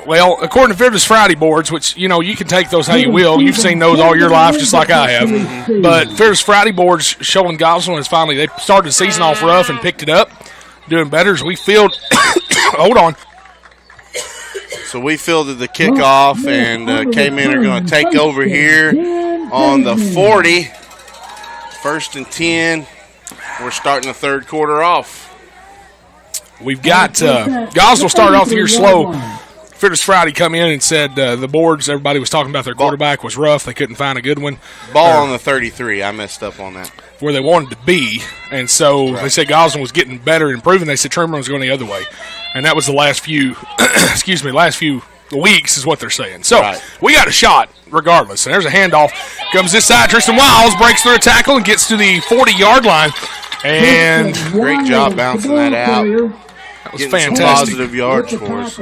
He had the presence to, when you're running back, you want to bounce that out. Just keep bouncing that out. But he cut back in, which shows he knows, okay, we're grinding the clock off. 2nd and 3, Southside up. Well, we'll tell you in a second. That pass was tipped first and made it altered going to Camden Malenzik a little bit too strong. Southside up 42-6 at the half. That was a real aggressive pass play right there. I was surprised by that. I figured we would go for the run on that, but that's the point, though. They were trying to get Gosnell off, because if I was thinking that, they were thinking that. So Gosnell beat Truman 38-14 on October 11th. That was what you were looking for. Southside 42-6 at half. Said that one. Thank you for those updates. Appreciate y'all. Sometimes those boards don't update in the scoreboards that we can see. I don't know. Maybe not on top of it like some places are, and that's going to be 4th down after the run. 4th and short, though.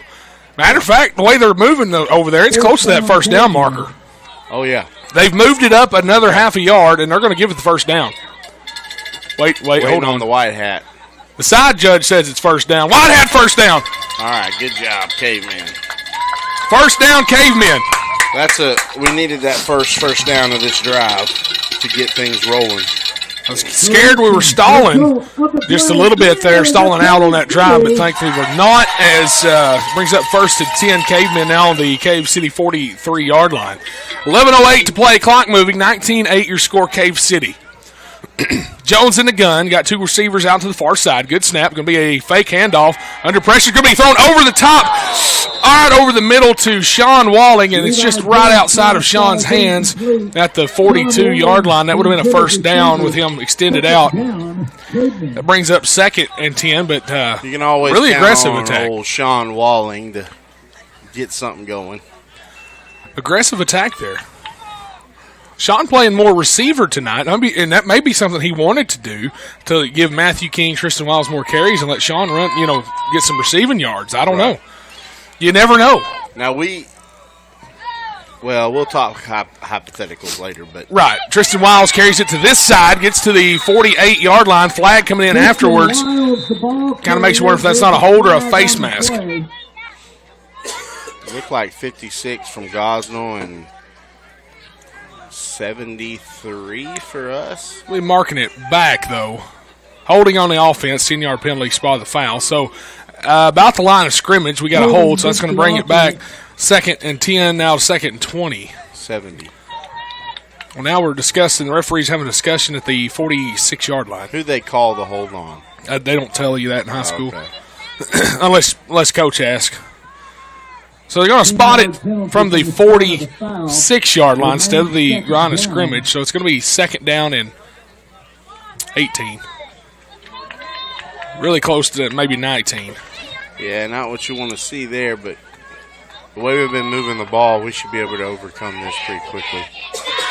Batesville leading Greene County Tech 17-7. Oh, wow. It's interesting there. That's a big game for them. Jones runs around to the left side, complete pass to Malinzik at the 46-yard line, and he's going to be taken down second. That's 3rd down. Jones and Malinzik were I don't ever call him that. I always call him Camden, but they've been a great duo tonight. Just give and take for both of them. Trips to the near side, 3rd down and 7. Cave City 46-yard line. Good snap. Jones wants to throw, rolls out to his right. Got some time. Now he's going to run it. Now he's going to dump it over. Oh! It's too much for Camden, too short for Clayton. And that brings up 4th down. Yeah, I think they were trying to decide who that pass was going to. That was like one of those baseball plays where you got to call it. Yeah. In the outfield. I don't want to speculate on that because of where Levi was, but I think if he had some wide open room, I think he might have got close to that 1st down marker if he would have ran it himself. Now, I know there's certain implications that come along with running it yourself like that too, but at this point, I thought he had some room, but he may not have. He may have saw something totally different than what I saw. Yeah, there's no telling what they're seeing on the field. Well, Clayton gets a good hit on that ball with the leg, and it's going to go right out of bounds at the Gosnell 28-yard line. So they have it 1st and 10 there with 10:22 left here in the 3rd quarter. We lead 19-8. My goodness, what a good punt that was from Clayton Walling. Yeah, as the year has progressed, Clayton has got better and better at punting the ball. And he was doing it a little bit last year too, but this year he's shown a lot of growth and improvement in his punts, and especially on the roll. He gets a good roll off his punts, which is always good. In any college, NFL, they all like to see punters that can give them a good roll. We've got a player situation on the sideline. They're looking for a parent of a child. I don't want to say who at the moment till we know what's going on. But quarterback loses the snap. Doesn't even know. Gosnell had no idea anything was happening. And they fumble it for a loss of about 8 yards. Loss on the play. 2nd down, Pirates. Yep.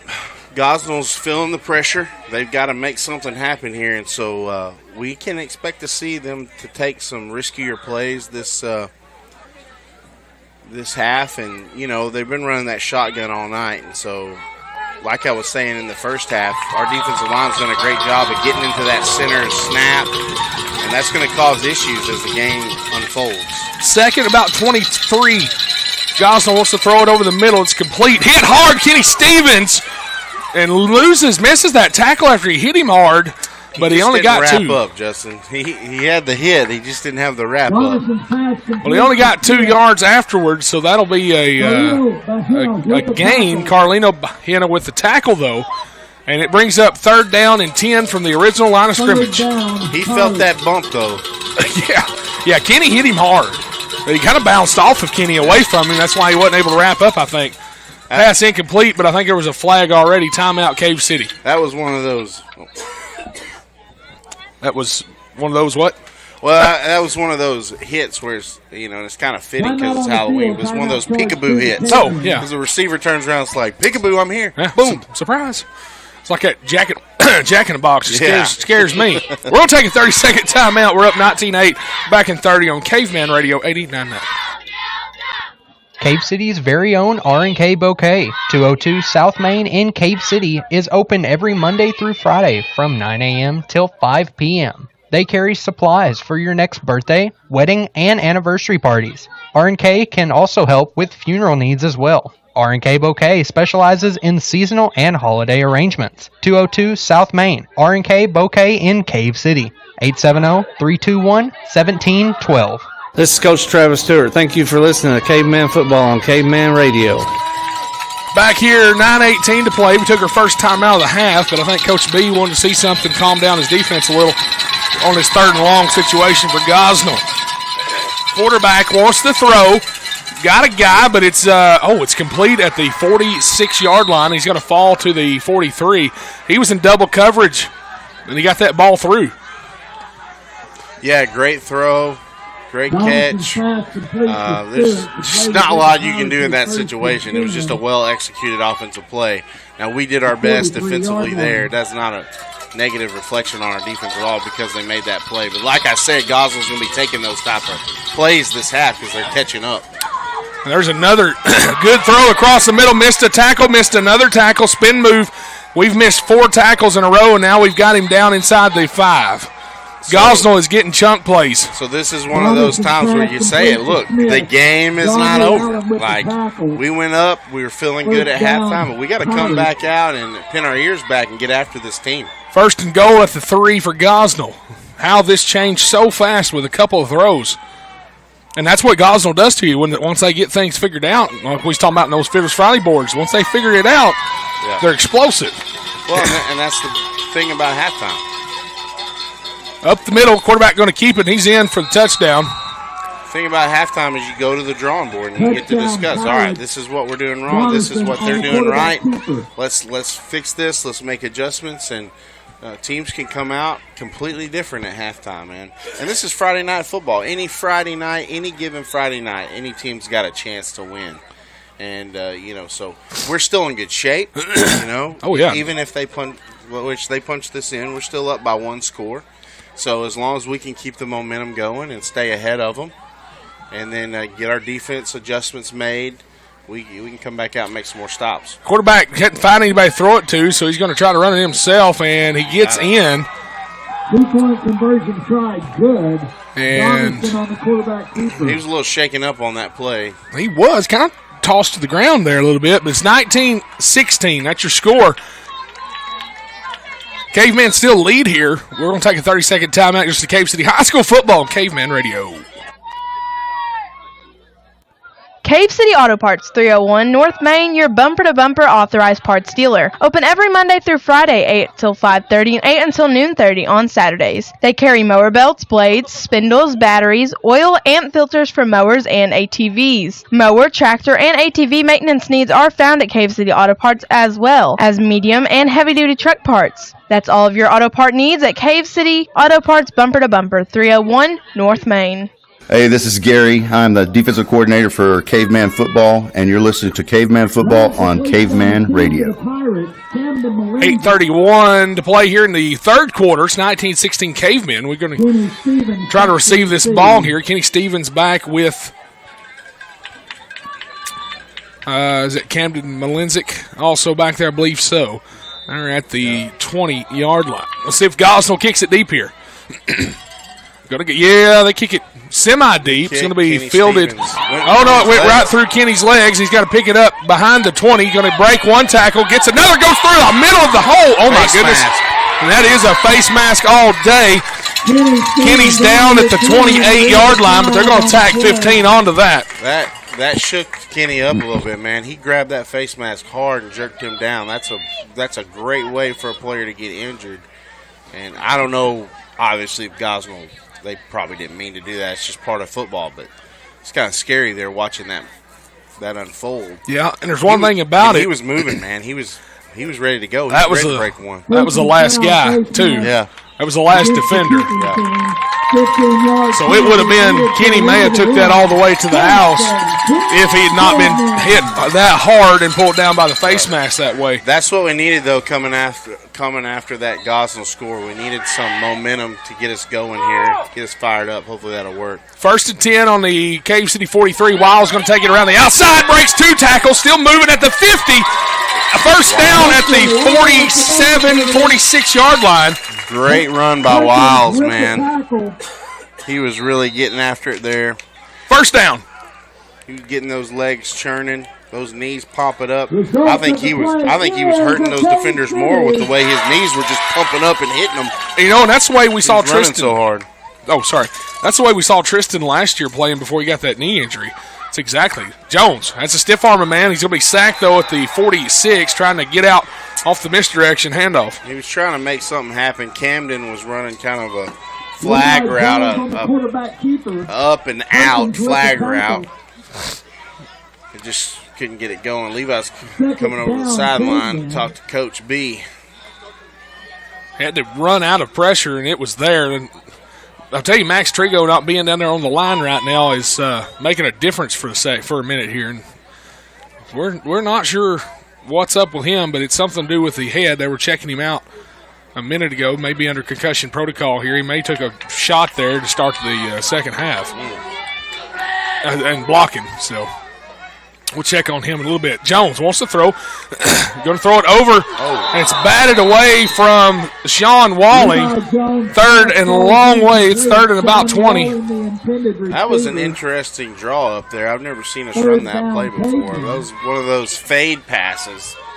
And they're really fun. Really fun to watch when you catch them. But that one, Gosnell did a great job of defending there and breaking that up. 19-16 your score, Cave City. 7:20 to play here in the second half, the third quarter. Still got another half to go, or quarter to go. Dadgummit, I don't even know what I'm saying at this point. Trips to the near side, 3rd and long. Jones, good snap. He's got a little time, rolls out to his right now. He's gonna have to run with it now. He's at the line of scrimmage. He's gonna get a lot of yards out of bounds over here. That was a nice little pump fake he did. He gave him 2 fakes just to remind him, hey, look, I'm out here, but I can throw it anytime I want. Then he just tucks it up and runs. Some of the great ones do that all the time. Patrick Mahomes, Lamar Jackson in the NFL. You see these guys, they'll do that. They'll give a little pump fake and then tuck it up and run it. Jones got to the 43-yard line out of bounds, and it brings up 4th down and 7. This is 4-down territory. We're going for it. I was talking to Levi Jones's cousin Will at the half, and Will was telling me about how Levi's kind of got a swagger to him that he appreciates. Good snap. Jones got time, got a good block there. Now he's flush, but he's going to have to do something now. He evades 3 defenders, goes to the left side. He's got to do something. He's going to try it himself, and he's not going to make the first down. Hey, great effort there. Great effort there. That play was kind of falling apart. The guys he were looking for wasn't open, and so he tucked it up, trying to make it fun. He ran. Try to make something out of it. He ran forever. But he did make it fun. Definitely made it fun. Levi's done a great job, and this offense has done a great job tonight making this game fun for this home crowd and the last home game of the season. Regular season. 1st and 10 at the 38 for Gosnell on the turnover. We were just a couple yards short of that first down. Levi going to come out and take a break. He's not playing defense at the moment. Defense time to step up here. It's time. Yeah, I think they put Stevens in for Levi. Donnerson's going to run it himself. He's hit hard. Great by Nick Lopez. Lopez lowered the shoulder and dropped the boom on that boy. That was only a gain of 2. My goodness, what a hit by Nick Lopez. Gosnell, what's their mascot, Justin? The Goblins? Pirates. 2nd and 8. Quarterback wants to throw. Donaldson going to have to run with it this time. He's hit, but he's going to get the first down. Gets across to the 50-yard line. I was thinking the Goblins because Harrison is the Goblins. And Gosnell's got the same colors as Harrison. Yep. That old. I was kind of wondering. I figured that's where he's going with that. Blue and gold. Harrison Goblins. It's pretty colors, but it's just not as pretty to me as that red and white. Do like some red and white. 6:05 to play, third quarter. Cavemen blitz coming. Quarterback runs right. Donnerson runs right through our coverage, and he's going to be tripped up near the first down marker. We have got to contain him, or we've got to figure out something here. Yeah, they're spreading us out, and our defensive line penetration, our defensive pressure is just not as good right now as it was when we were ending the first half. We've seen times in the past where the third quarter collapse a little bit, and then the fourth quarter will come out back strong. I just don't know if that's what we're seeing here or not. Donnerson going to run it himself again. He gets it out of bounds. Now, they just may have turned him loose, Justin. They may have told him, hey, man. It's another first down. He's at the 26. They may have told him 13, grind it out, and get them legs going and run the football. So it's hard to contain a quick, fast quarterback. First and 10, ball's at the 28. Gosnell. Empty backfield again, wants to throw. Nothing there. We're going to have to collapse in there. Oh, hit him as he throws, but he's going to be. And they caught that. Complete and touchdown Gosnell. That was a throw, and Christopher Robinson's down. That was a freaky play. Weird things going on that play. A lot of weird things happened right there. Robinson's down. Their quarterback's hurt, too, from the hit we put on him. Yeah, he got hit immediately. I can't believe he got that ball off, and I can't believe they caught that for the touchdown. I didn't see what happened to Chris, but I know he was getting a lot of pressure going on there on the play, and their quarterback is scrambling out of the pocket every play. We're going to take an injury timeout, send it back across the parking lot. We'll be back after this on Caveman Radio.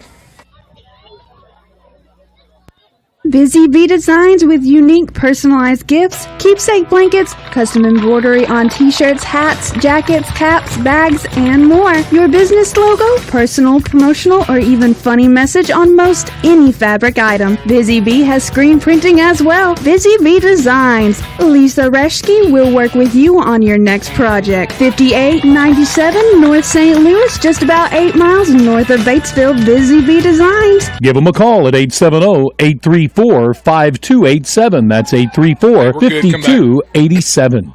Hey, this is Coach Anderson, your wide receivers coach, and you were listening to Caveman Football on Caveman Radio 89.9. Robson gets up, walks off the field on his own power, under his own power, and Gosnell going to go up and try to get another 2-point conversion here. 22-19 they lead. A lot of movement there by Gosnell, trying to move their folks around. On the line. And there's a delay of game flag coming, and that... It was offsides, I think.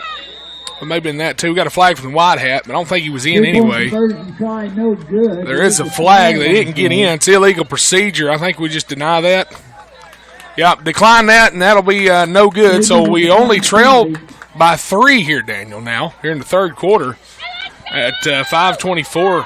22-19. We've got to step up here on offense now, and... We got to get this thing going. Got a few things we got to get straightened out.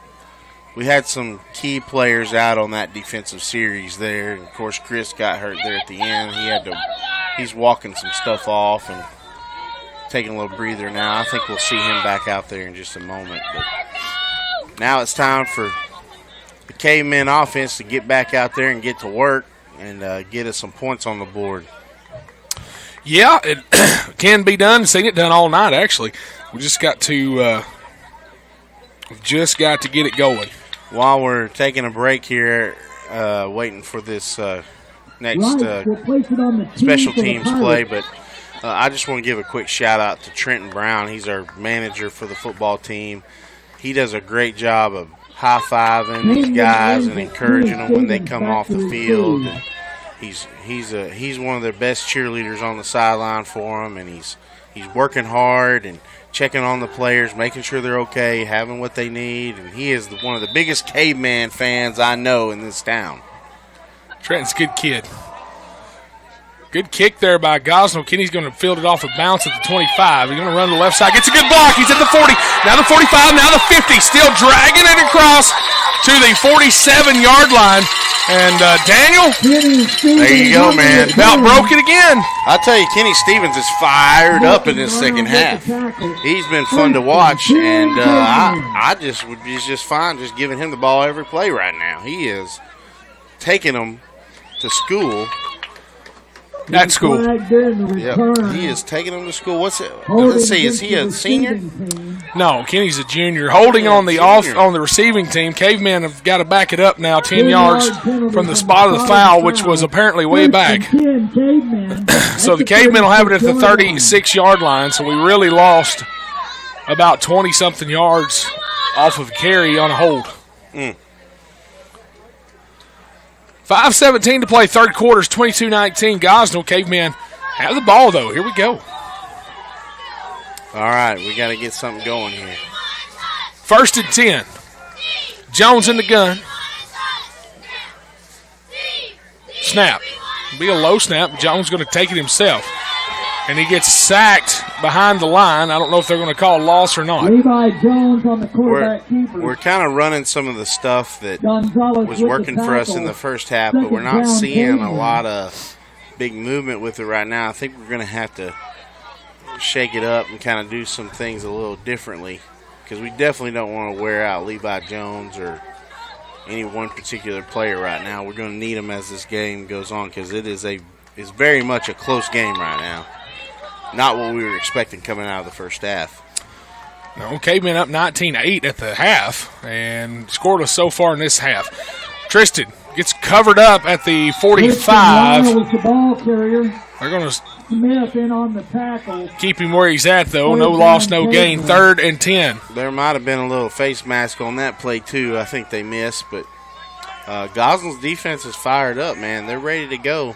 And they're kind of like us. They got a lot of key players that play both ways, and especially in their secondary of their defense, or a lot of those guys are skill players for them on their offense. 12 on the play clock, 4 on the game clock, clock moving. Trips to the far side. Gosnell repositioning their defense. Jones wants to throw. Now he's going to be flushed out to the right and going to get a pass off. Complete. Oh, no. Clayton Walling drops it at the 50. That would have been a first down, and that brings up 4th down. Tough play there for Clayton Walling. He immediately was frustrated with that, but you can't let that get to you. You just got to stay focused, keep grinding it out. You'll get another opportunity. Just make sure you make it count the next time. Punt team on for the Cavemen. So here's Clayton Walling again, going to kick it for us. And we need him to take his frustration out on that ball and pin him back here down on the 10. High snap for Clayton. He's going to bring it down, though. Good punt there. It's going to hit at the 41 and take a roll. We're going to touch it at the 37-yard line. Not a bad punt. Not a bad punt for Clayton. We needed to get him on their side of the field. Big story on defense, though, is Robinson is not out there. Now, he is standing up on the sideline, helmet off, though. Kind of trying to figure out that knee, I guess. I can't tell if it's his knee or his ankle, but he's kind of got a little limp still. And he needs to loosen that up if he wants to get back in. Crowd gets into it here, 1st and 10. Gosnell at their own 38. Wants to throw. It's complete at the 44. Now cuts a couple of defenders across the 50. Now the 47-yard line. 1st down. Clayton Walling with the tackle. Clayton Walling with a good tackle. 1st and 10. At the 47-yard line. 47-yard line of Cave City for Gosnell, 1st and 10. Levi Jones back out on defense in the secondary. Quarterback Donnerson he'll just run it himself. He got a lot of good yardage with that earlier. Now he slips up at the 35, and he'll take a tumble out of bounds. He's taking the game under his hand of protection, I guess, in his hands this second half, and he's really doing a lot for this Gosnell Pirate offense. 22-19, your score. Cavemen just down by 3. here in the third. A lot of these games like this, Justin, are about opportunities, and when eventually they're going to give us an opportunity, we got to take advantage of it. Donnerson goes to the right side. Newt Caraway in pursuit. Donnerson going to get the first down again. Out of bounds. Over across the way, and Robertson's back in. Steps out of bounds on the far side of the field. Play will give the and that's okay. They're running the ball. That's fine. Eventually, they're going to have to pass, or maybe a fumble happens. We got to make sure we're on it. We get that ball back. Give our offense a chance to make some moves. Ball's at the 23-yard line of Cave City. 1st and 10. Gosnell. Good snap. Now he's going to throw, and he's going to miss direction. We got a helmet that's come off and a flag coming in. Gosnell helmet flying over there, and that run goes out of bounds for a first down. And then some. We'll see what the actual call is here. Quarterback keeper, there is a flag on the play. Not sure what happened. I didn't see that part of the field. So, whatever it is, it's against us. Face mask on the caveman. Yeah, I figured with the helmet coming off, maybe somebody got a hand up there. I figured it was holding. I didn't think it was a face mask call, but sure enough, there's a reason that helmet came off.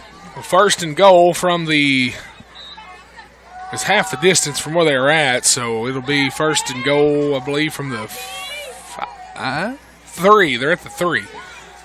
Gosnell trying to get it in here again for their chance to third make it a time. 10-point game. It's complete over the middle. Nobody there in coverage. Touchdown. Pirates, Donnerson pass complete. We're going to have to get back to the drawing board here. I don't know where the defense was that time. It wasn't there. We didn't have anybody on him at all. I don't know if it looks like we've gone to a zone coverage, and especially a zone coverage there in the red zone, and typically you want to see more of a man coverage in the red zone in that situation. 28-19. Gosnell now. I don't know. It's really hard to just kind of in generally tell what's going on right now. A little bit of air has come out of our sideline, and Gosnell's got a lot of momentum right now, and so I think our cavemen are a little shocked, and we've got to get regrouped, refocused, and buckle down here and get after this team. The illegal formation on the offense, it'll be a 5-yard penalty. So from the 3, they'll back it up to the 8. We'll take it however we can get it right now. You bet. 2:23 on the third quarter clock. We still got a whole quarter to go here. A lot of football. Can score, will score. I mean, just got to get to that point. Get the ball back and see what we can do with it here. Hey, we've had some big defensive plays tonight. We'll go for 2. Going to throw it over to the corner, and it's 2-point conversion is good again. Gosnell and Pirates have been clutch with these 2-point conversions tonight. They've done a really good job of executing on the 2-point conversions. The Cavemen trail by 11. We're back in 30 seconds on Cavemen Radio 89.9. Doyle Family Dental, 316 North Main, Suite B, here in Cave City, is dedicated to improving and maintaining your dental health. With a professional staff and the latest technology, Doyle Family Dental strives to make your dental experience as comfortable and stress-free as possible. Dr. Zach Doyle and his team are waiting on you at 316 North Main, Suite B in Cave City, 870-916-2315. That number again is 870-916-2315 for Doyle Family Dental. This is Coach Salas. I'm the linebackers and fullback coach. You're listening to Caveman Football on Caveman Radio. 30-19 your score. Gosnell Cavemen will try to receive this one. Home crowd doing a good job of trying to pump these guys up. They got to get some life back into them so we can get back in this game. Batesville up 24-7. This is kind of the way the first half went, though. Gosnell jumped out on us. And then we grinded up ahead of them. We did. Maybe we can do that again here. We need this win, though.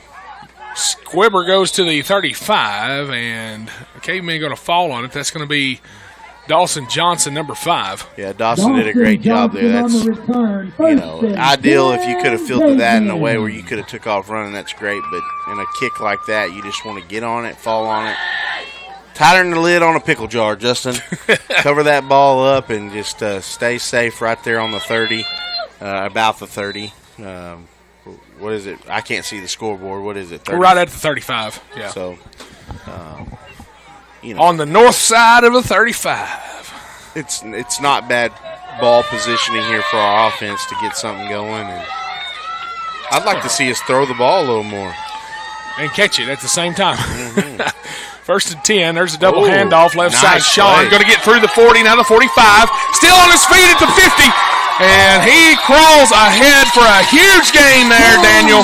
Sean Walling fighting for every inch, scrapping it out with these Pirates. That's what you want from the Cavemen. You want to see Sean Walling say, hey, look, this senior night, we're going to lay it to these boys. Y'all get on board. Sean not been in the run game at hardly any tonight, so he's been more in the receiver game, and he's lining up at the tight end position. We'll see what he does here.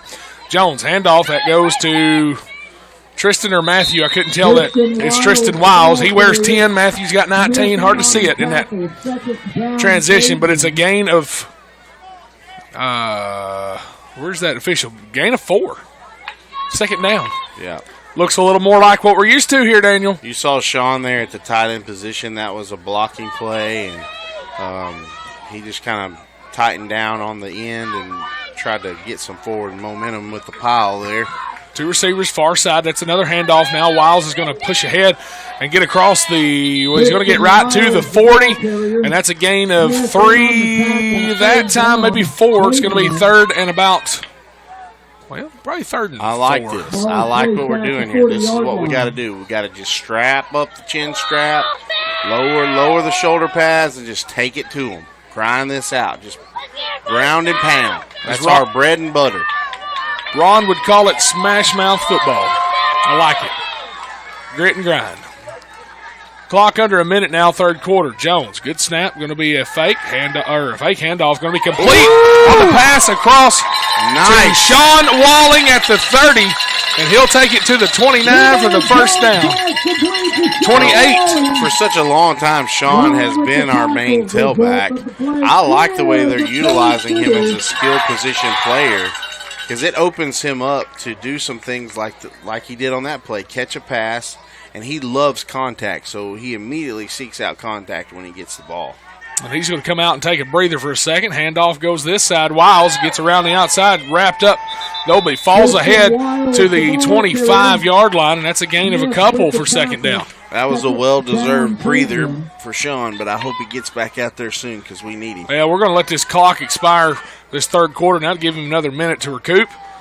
And we may run a play here with 10 seconds left. Might as well get all you can out of it while you got the ball, right? Yeah. 5, 4, 3, 2. Jones gets a snap. Tristan gets through the middle, and he gets to the 25 to the 24, and that's the end of your third quarter. We trail 30-19. We're back after this. We're third down on Caveman Radio 89.9. The Bank of Cave City has been empowering their neighbors, small area businesses, farms, and Cave City since 1906. They know what it's like to run a small business, as they happen to be one. The Bank of Cave City team knows what it takes to meet the needs of farmers, as some of them have farms of their own. They know that being a neighbor in Cave City is so much more than simply investing money. It's about an investment of their time, themselves, into this place they call home. Bank of Cave City, member FDIC. Cave City Nursing Home offers a variety of services including family health care and Alzheimer's treatment, as well as various activities and social services. Cave City Nursing Home features private and semi-private rooms, exercise centers, garden patches, and many more amenities like food and laundry services, spa with a whirlpool, television systems, computer access, emergency call systems, and banking services. Let their family take care of your family. 442 Taylor Circle, 283-5313, CaveCityNursingHome.org. I'm head coach Danny Brewstrom, and this is Caveman Football, exclusively on Caveman Radio 89.9. 12 minutes on the clock, fourth quarter, and the Hogs playing a little exhibition game with TCU. They were ahead a while ago. Man, they had a good one last week against Kansas. Kansas, number 1. They laid it to them. I like that. We are ranked 16th right now the preseason polls, and we'll see how that goes. Looks like we did a good thing getting Coach Callen there in Fayetteville, and he's putting together a pretty good Hog basketball team. There you go. Levi going to keep it himself, comes to this side, and he's going to have to stiff arm a man, and he's going to be hit at the 27. That may have been a loss, and I believe it was. 4th down. That's a tough hit right there, scary hit, because one defender was holding him up, standing him up, while the other one was able to hit him. He felt that one. Levi limping a little bit there. That's not what we want. I'm going to go for it. It's 4-down territory. Now, instead of we were at 3rd and about 5, now we're 4th and 9. Levi getting tough out here and showing his grit, getting back in there to run another play. 11-19 to play here in the game. 30-19 your score, Gosnell. Cavemen led 19-8 at the half. Jones wants to throw, got to get rid of it, goes for the end zone. It's tipped up and hit off of a Caveman. Gosnell, triple coverage down there for Sean Walling. It's going to be a turnover on downs. That's a tough one to not get a score on. We've got to get the ball back and get a touchdown. I wasn't expecting an end zone shot. I guess Levi saw something he liked and he is uncomfortable right now for sure. Trying to get it going. The little underneath play may have been better. I don't know. I'd have to watch that again to see if we had it. But chance for our defense to make a big stop here and get us the ball back. 11:03 on the clock. 30-19. Caveman defense is going to have to come out strong here. Gosnell on the field. Trips to the far side. 2 receivers to the near side. Empty backfield. Gosnell turned it on in the 3rd quarter, but we're still very much in this football game. Timeout, Gosnell. Timeout on the field. Timeout. We'll take it with them. We trail 11. We're back here in 30 seconds on Caveman Radio and Cave City School Athletics. You've been stalking that game for quite some time. You've spent hours in preparation, the clothes, the gun, the hunting license, not to mention the time and effort. The shot presents itself, and you take it. Your aim is true, and you've just dropped that trophy animal. You need the game head prepared by the taxidermist that knows his stuff. Dennis Smith at Smith's Taxidermy is your man. Everyone from miles around brings their game to Smith's Taxidermy. So should you. Smith's Taxidermy, 10 McLeod Street in Cave City, 283-9848. This is Coach Travis Stewart. Thank you for listening to Caveman Football on Caveman Radio. 66-65 is that final from Fort Worth. TCU with a 1-point lead in an exhibition game over our Hogs. But I'm going to tell you what, TCU I think is number 3 in the nation right now, so that's a pretty good showing by our Hogs basketball. As we're back from the timeout, and that is a big tackle there by Sean Walling. Ball come out, and somebody's still fighting for it. Caveman and a Pirate, but I don't think they're going to call him down. Donnerson with a hard tackle there by Sean Walling. He went down hard. Yeah, that was a tough play there by Gosnell running that offense the way they did. And it's kind of interesting to see how they're responding to the lead here that they have. Handoff goes to number 1, that's Young, and he's hit in the knees. Ball come out. Gage Huff runs over there to pick it up at the sideline. I believe he fell when he was going after it. Kenny Stevens with the tackle, hit him at the knees, and good job by our Caveman heads-up play there. 3rd down on the loss.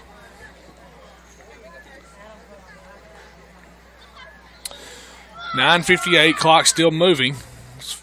3rd and about 5. Ball's at it's about the 31. All right, this is a big 3rd down for our defense here. We need to make a stop and get these guys pinned down so we can get the ball back. Handoff goes to the left, now tries to the right, and he's going to fall down at the 32. Yep. 4th down, Gosnell. A little bit of a loss there. That was the kind of pressure we're looking for out of our defensive line. It's some stuff we've been missing here in the second half. And so it looks like they're cranking down. We need Gage Huff going. If Chris is back out there. Robinson is back out there. So that's our strong side of the field with Chris and Gage. We need them penetrating, getting that pressure on the quarterback and on the running backs. Punt formation shown by Gosnell with 2 receivers to the near side, though. It's going to be a punt. It's going to be a low punt. Hits a Gosnell player. Boys. Pick it up and go with it there, Nick Lopez at the 48. He's going to get to the 50. Ball be down at the 50-yard line, and that was a good job. Yeah, good heads-up play there by Nick to get on that ball after it hit Gosnell and get a little bit of a yardage gain out of that. We're in a lot better situation because he did that than we would have been. Great placement for the ball, right on the 50. And we just got to march 50 yards, Justin, get on the scoreboard. That's right, 8:40. Then it'll be a 3-point game again. 8:43. Yeah, you do the math. We'll get our pen and paper out here. Referee's having a conference at the 50, and that's where the ball's sitting. Here we go, 1st and 10, Cavemen. It's time to shine right here. It's do or die, really, at this point. You got to score. Got to score on this possession. We need this score. We need to make something happen here. And if I wasn't on the radio, I'd be yelling that at them right now. Hopefully some of these parents are doing that for me. Well, I can mute it for you if I need to. Handoff, double handoff, ball's on the ground. Sean picks it up and holds it out for the referee to see. That's a loss of 5 on the play. Kind of an awkward play there. That did not go how the Cavemen wanted it. We got a little bit of a loss now. 5-yard loss. We're going to have to turn that around on the second down. Big second down right here. 2nd and 15. Might just say big down every down this play. This whole drive is a big drive. We need to make sure we're going forward, not backwards, and we need to get this score. Clayton Walling, Camden Malenzik, 2 wide receivers to the near side. Jones has Wiles with him in the backfield. Levi. So we're going to throw the ball. It's snap. That's why. Yeah. Nope. Levi. Oh, no. Ball loose on the ground. Gosnell picks it up. Fumble on the play. Gosnell ball. Pirates, 1st and 10, Pirates. Levi was trying to make something happen there. To his credit, he was trying to be a playmaker, and just one of those things that just didn't go the way we wanted to. They were able to hit that ball loose as he was trying to throw it away is what I thought he was trying to do. Well, I thought he was trying to make something out of nothing. They won't let Sean Walling get back to his side of the ball, and when I say they, I mean Gosnell. Finally makes it over there, though. Now the Cavemen got to play defense again. Gosnell in better field position. Ball at the 34-yard line. Donnerson going to run with it to the left side. Stutter steps, tries to get through some tackles, and he can't make it through as the Cavemen push him back. Chris Robinson and a crew. That was a good job there by Sean Walling. Kind of playing the way he was just playing defender there on the line of scrimmage. He was making sure that runner knew, like, you're not crossing this line of scrimmage. Referee timeout as we got a player down on the field for the Cavemen. But I don't know exactly who it is. It's Sean Walling. Is it Sean? I couldn't tell from here because they're on the very far side. The only reason I know field. is because he wears that black compression sleeves, and you can tell him he's kind of waving his hair, and I can see his blonde hair now too.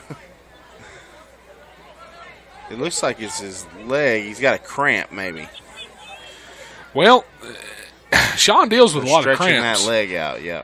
And Brittany Walling told me one time, Brittany Anderson now, Brittany said, Sean does just not take care of his cramps like he's supposed to. Like she said, he will not drink the water or the Gatorade. And she said that's why he has so many cramps. And she was serious about it. And I was like, well, it makes sense. I mean, we had some big old offensive linemen in high school and college where they would eat pickles and drink pickle juice to maintain their cramps, get all that sodium and salt in their system so that they wouldn't cramp up during the game. One thing, mustard's good for that too. Yeah, they say just a swig of mustard will do a lot for you. Jacob Jones, he's class of 21, went to playoffs that year for the last go-around. But Jones is he'd come to the sideline. He'd run over here and he had a bottle of mustard sitting on the bench over here. And you would see him when he had a cramp, he'd come over there and he was just like you see on TV cartoons where they take the mustard and just all in their mouth. That's what he did. And he swore by it. He said mustard's the way to go. And then he would walk around and do that to other guys on the bench too. Sean is still on the ground up there working on these cramps. Hamstring cramps. They're going to help him up. Good job there. Sean walking it off now. And those cramps they'll get to you if you don't watch it. Right. So 30-19, Caveman trail here. We're on defense. 2nd down and 4 for Gosnell at the Cave City 28. We got to get Sean's trying to get off the field here. Gosnell's in a hurry to get this game moving. They want to try to punch another one in here and try to make this game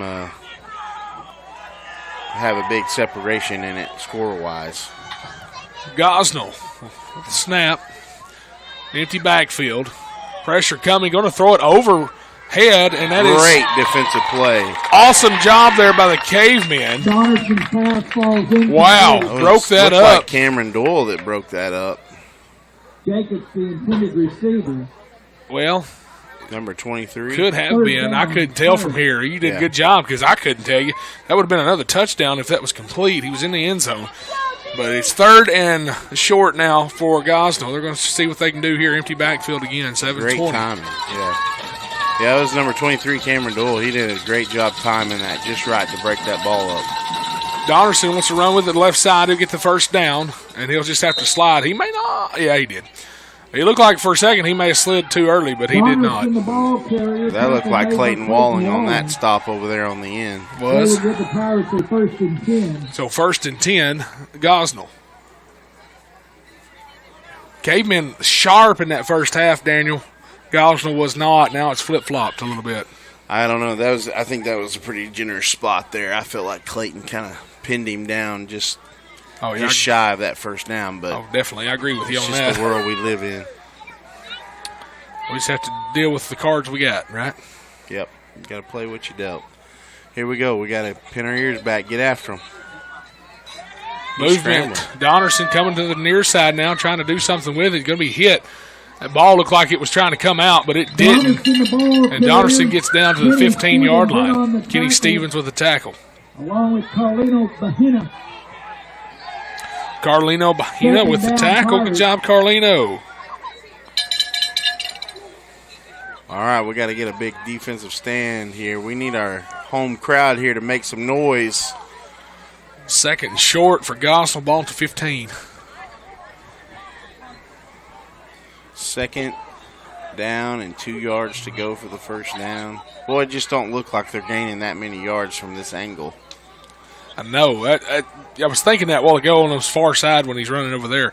You're right. But this press box has a way of making you think, making you feel the position you're in. So it gives you an illusion. Yeah. Timeout. Gosnell, they've taken their 2nd timeout of the half. We'll take it with them. We're back in 30 seconds. So Caveman Radio, 89.9, 30-19 Gosnell.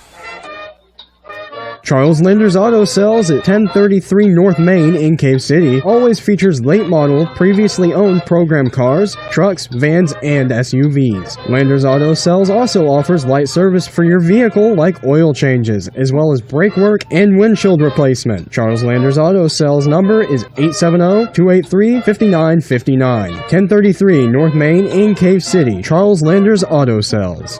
Hey, this is Gary. I'm the defensive coordinator for Caveman Football, and you're listening to Caveman Football on Caveman Radio. 5:53 to play here in this game, at least in regulation anyway.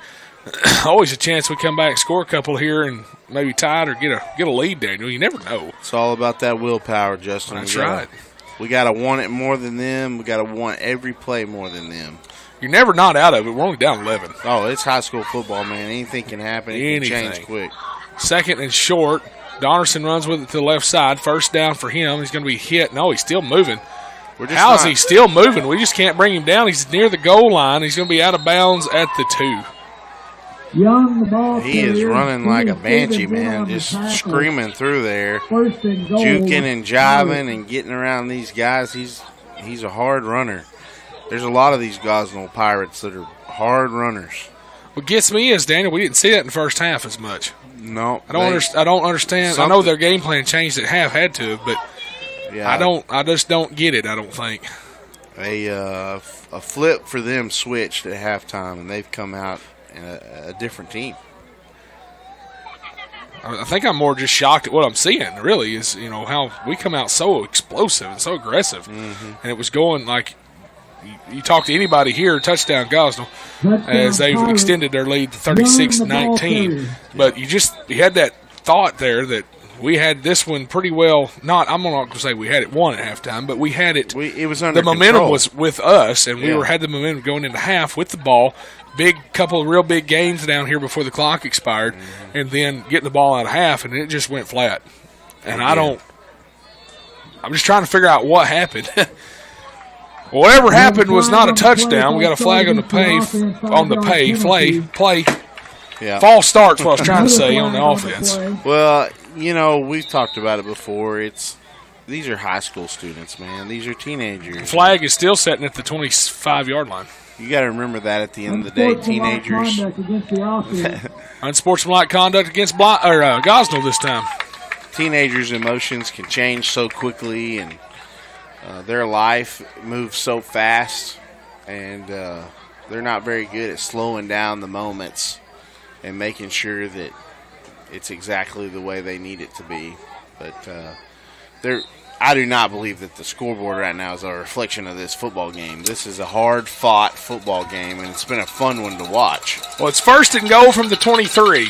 Touchdown did not count, so still 30-19. Gosnell got unsportsmanlike after a false start. Donnerson runs it to the – there's another flag. Donnerson runs it to the 17, and that flag comes from the back judge. And 74 for Gosnell is down. And that is Isaiah Guerrero. We'll see what this flag is first, though. Kind of hard to tell what was going on. Maybe they were jawing at each other again. Well, yeah, the not sure. concerning thing, though, is this is a big old offensive lineman down here on the ground.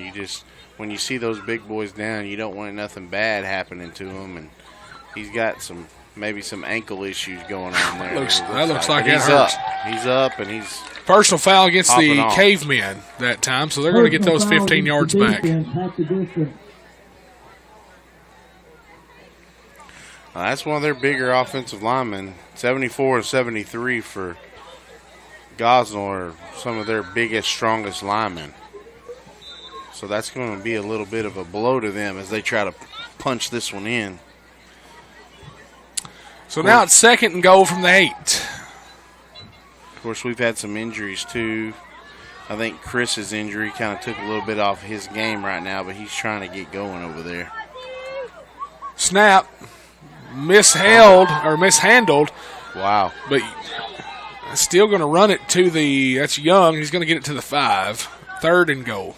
That's tough. We've got to stop them. We've got to get this 3rd and goal down. Well, that's one of the things I just noticed right there is a lot of the first half, it seemed like a lot of those fumbles that they were having or missed throws, we were capitalizing more off of that. And I don't know, some of that's just situational. You kind of do what you can in the moment. So it's not like we're doing a bad job because we're not getting that, but a lot of that was rolling our way in the first half. And so we just got to stay aggressive, stay after it, keep grinding it out, and see what will happen. 3rd and 5 from the 3rd and goal, from the 5. This has been a long red zone possession for Gosnell. It says something to our defense that they're holding their own and not letting them in right now. And that's Gosnell's last time out of the half. They'll take it. We'll be back in 30 seconds on Caveman Radio 89.9, 30-19 Gosnell. Cave City's own hometown furniture store is Orilla Valley Furniture. With full living room suites, couches, love seats, and recliners in sets and separates. You'll also find lift chairs, massage chairs, mattresses, sheets, lamps, and along with occasional and decorative tables. 421 South Main Street in Cave City. Orilla Valley Furniture has in stock Broil King grills and accessories too. They also have a gift shop featuring Tyler products and Razorback gift ideas. Orilla Valley Furniture, 421 South Main Street in Cave City. Hey, this is Coach Anderson, your wide receivers coach, and you were listening to Caveman Football on Caveman Radio 89.9. Back here in the cave, 4:02 to play here in the game. 38-19 your score, Gosnell. And Daniel, getting a little fired up over here. Hey, 3rd down and 5. We need this stop. We need Caveman defense to get fired up here and get a stop for us. We got to get loud, crowd. Young, flag's coming in from the back. Young's going to run it in, but it's going to, I'm afraid it's going to come back for Gosnell. So another flag. Gosnell's hurting themselves right here, but it's hurting us because we're not getting the ball back. Touchdown. What was the head? What was that move? I ain't never seen that. I didn't see what he did. He tapped his head. Both hands. Yep. 12 men on the field by the defense. 12 men on the field by the Cavemen. Yeah, we had too many out there, so it's going to count.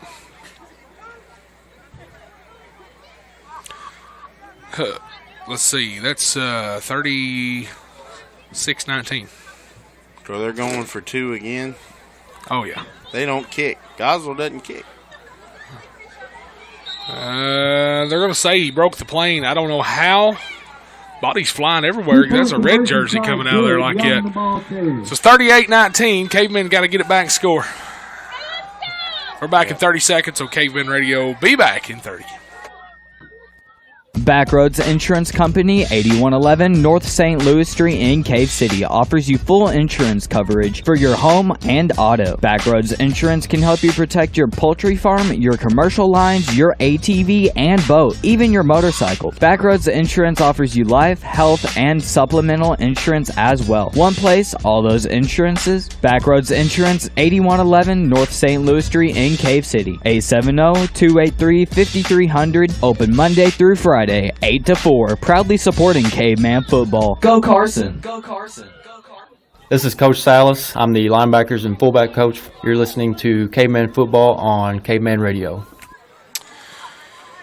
Cave City at home. This is our final home game of the year. Our coach is on the field tonight, Alan Wright, the former Sunbelt player at ASU.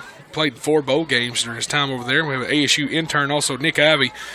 Again, Coach Jacob Ford, Dylan Salas, Cam Anderson, Gary Ford, Travis Stewart, and our head coach, Danny Brewstrom. Managers on the team this year have been Trenton Brown, Rodney Faddis, Rhett King, and Weston Dickerson. Our Ace-Tro girls, Taylor Moody, Caitlin Bagwell, Aubrey Milligan, Kylie Bray, and senior Kelsey Dillinger. Malachi Huff and Melenzik back to receive for the Cavemen here.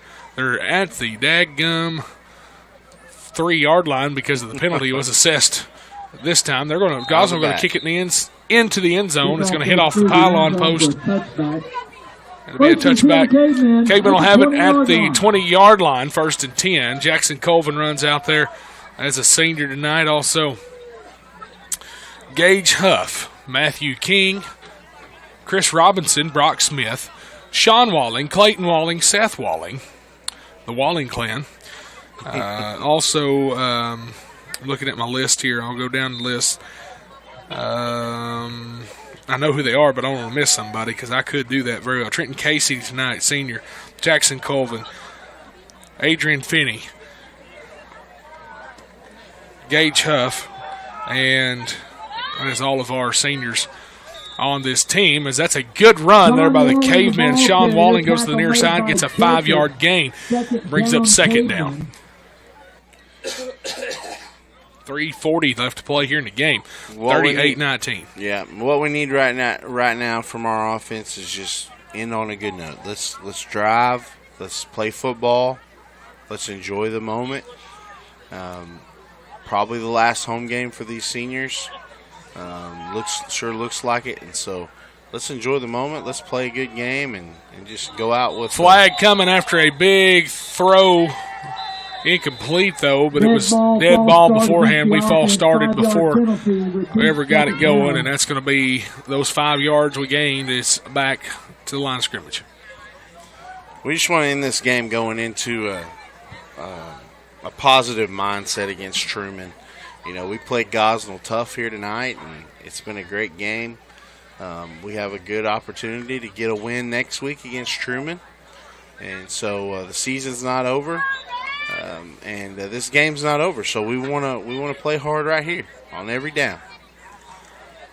Good handoff that comes near side for Tristan Wiles. He's going to get a couple of yards back. 3rd and long. Cavemen here with 3 minutes to play. And this has been one of those hard games, Justin, because we've had some really good moments, and there's probably still some left. But man, we've had a lot of ups and downs in this game, especially the first half, and it just kind of feels like the wind is out of our sails a little bit. Everything's a little flat, but hey, these Cavemen, these seniors, they've worked hard and they've played hard tonight. 2:40 clock moving. Jones in the gun, takes a good snap, wants to throw. Gonna go right, pump fakes, thought about it, now got to do something under pressure, going to throw it and dump it for a first down to Clayton Walling at the 32-yard line. That's a first down. Defender was a little early there on the pass protection. I would like to see I would like to see a little laundry on that play, but great catch by Clayton Walling. Do not want to take away from that. That was a clutch catch for him. We need to get some positivity going on the offense and have some plays made so we can get down this football field and hopefully get another score. I'd love to see us get another score before this game ends. You bet. Be real good. Got a 2 minutes left here. Maybe go into a 2-minute offense is what we're looking like right now, unless we start handing the ball off. Play clock expires. That'll be a delay of game. Dead ball, delay of game. I don't know what happened. We just couldn't get that play in. First down. Some type of communication error there from the sideline to the quarterback. Well, 1st and 15 now. All right. Jones going to get the snap. Bobbled the snap while Matthew King and ball's out. Gosnell's got it. With 1:44 left, and that's going to do it. That'll wrap things up for Fumble us. on the play, recovered by the Pirates. That's tough, man. Tough break there for our Caveman offense. They just did not come out right there themselves. I don't know what was going on. I don't know if it's just long, hard-fought football game or what, but the offense just was very not present in those moments there. Yeah, I don't know. I don't know what to say about it because, I mean, we come out, we won it in the first half, 19-8 at halftime, and we've not touched the end zone. We've actually not even been close since. And that just, and Gosnell has scored 30 points unanswered here in the second half. I don't have any words for it because I don't know what to say about it. I'm just shocked. I think like anybody else would be, and I believe they're going to take a knee in victory formation. They are, and that's going to. Well, I don't know. We got 2 timeouts. You never know. We might take them. There's a flag. Unsportsmanlike, probably coming from that white hat. No, false start. Well, a false start on a knee. False start against the offense. 5-yard penalty remains first down. Well, that's interesting.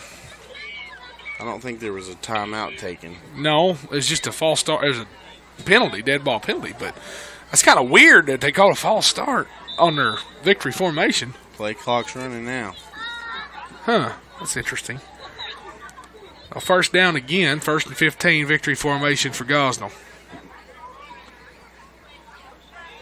They're taking too long. The clock's not running, so. There we go. Yeah, got a snap, take a knee. I'm kidding. I think Gosnell's not sure what they're doing either. I think it looks like Coach B's going to let the clock run down. And 1:20 to go here, and Gosnell's got it 2nd and about 20. Okay, he's talking to the official now. So honestly, you can take a timeout here and make them go 4 downs. We got 2 left. Yeah. And then get the ball back. I'm just throwing it. I'm not saying that will happen. That's just, you never know. 9 on the play clock. Gosnell's going to have to snap it here pretty quick. What you got to hope for is a bad snap and you pick it up and scoop and score. That's what I'm saying. In these situations, your mind wanders and says, well, wait a minute. What Well, they're going to have wrong here for them? They're going to have to snap it with time on the clock for fourth down. Yeah. Or to get to fourth down. It's third and a mile here.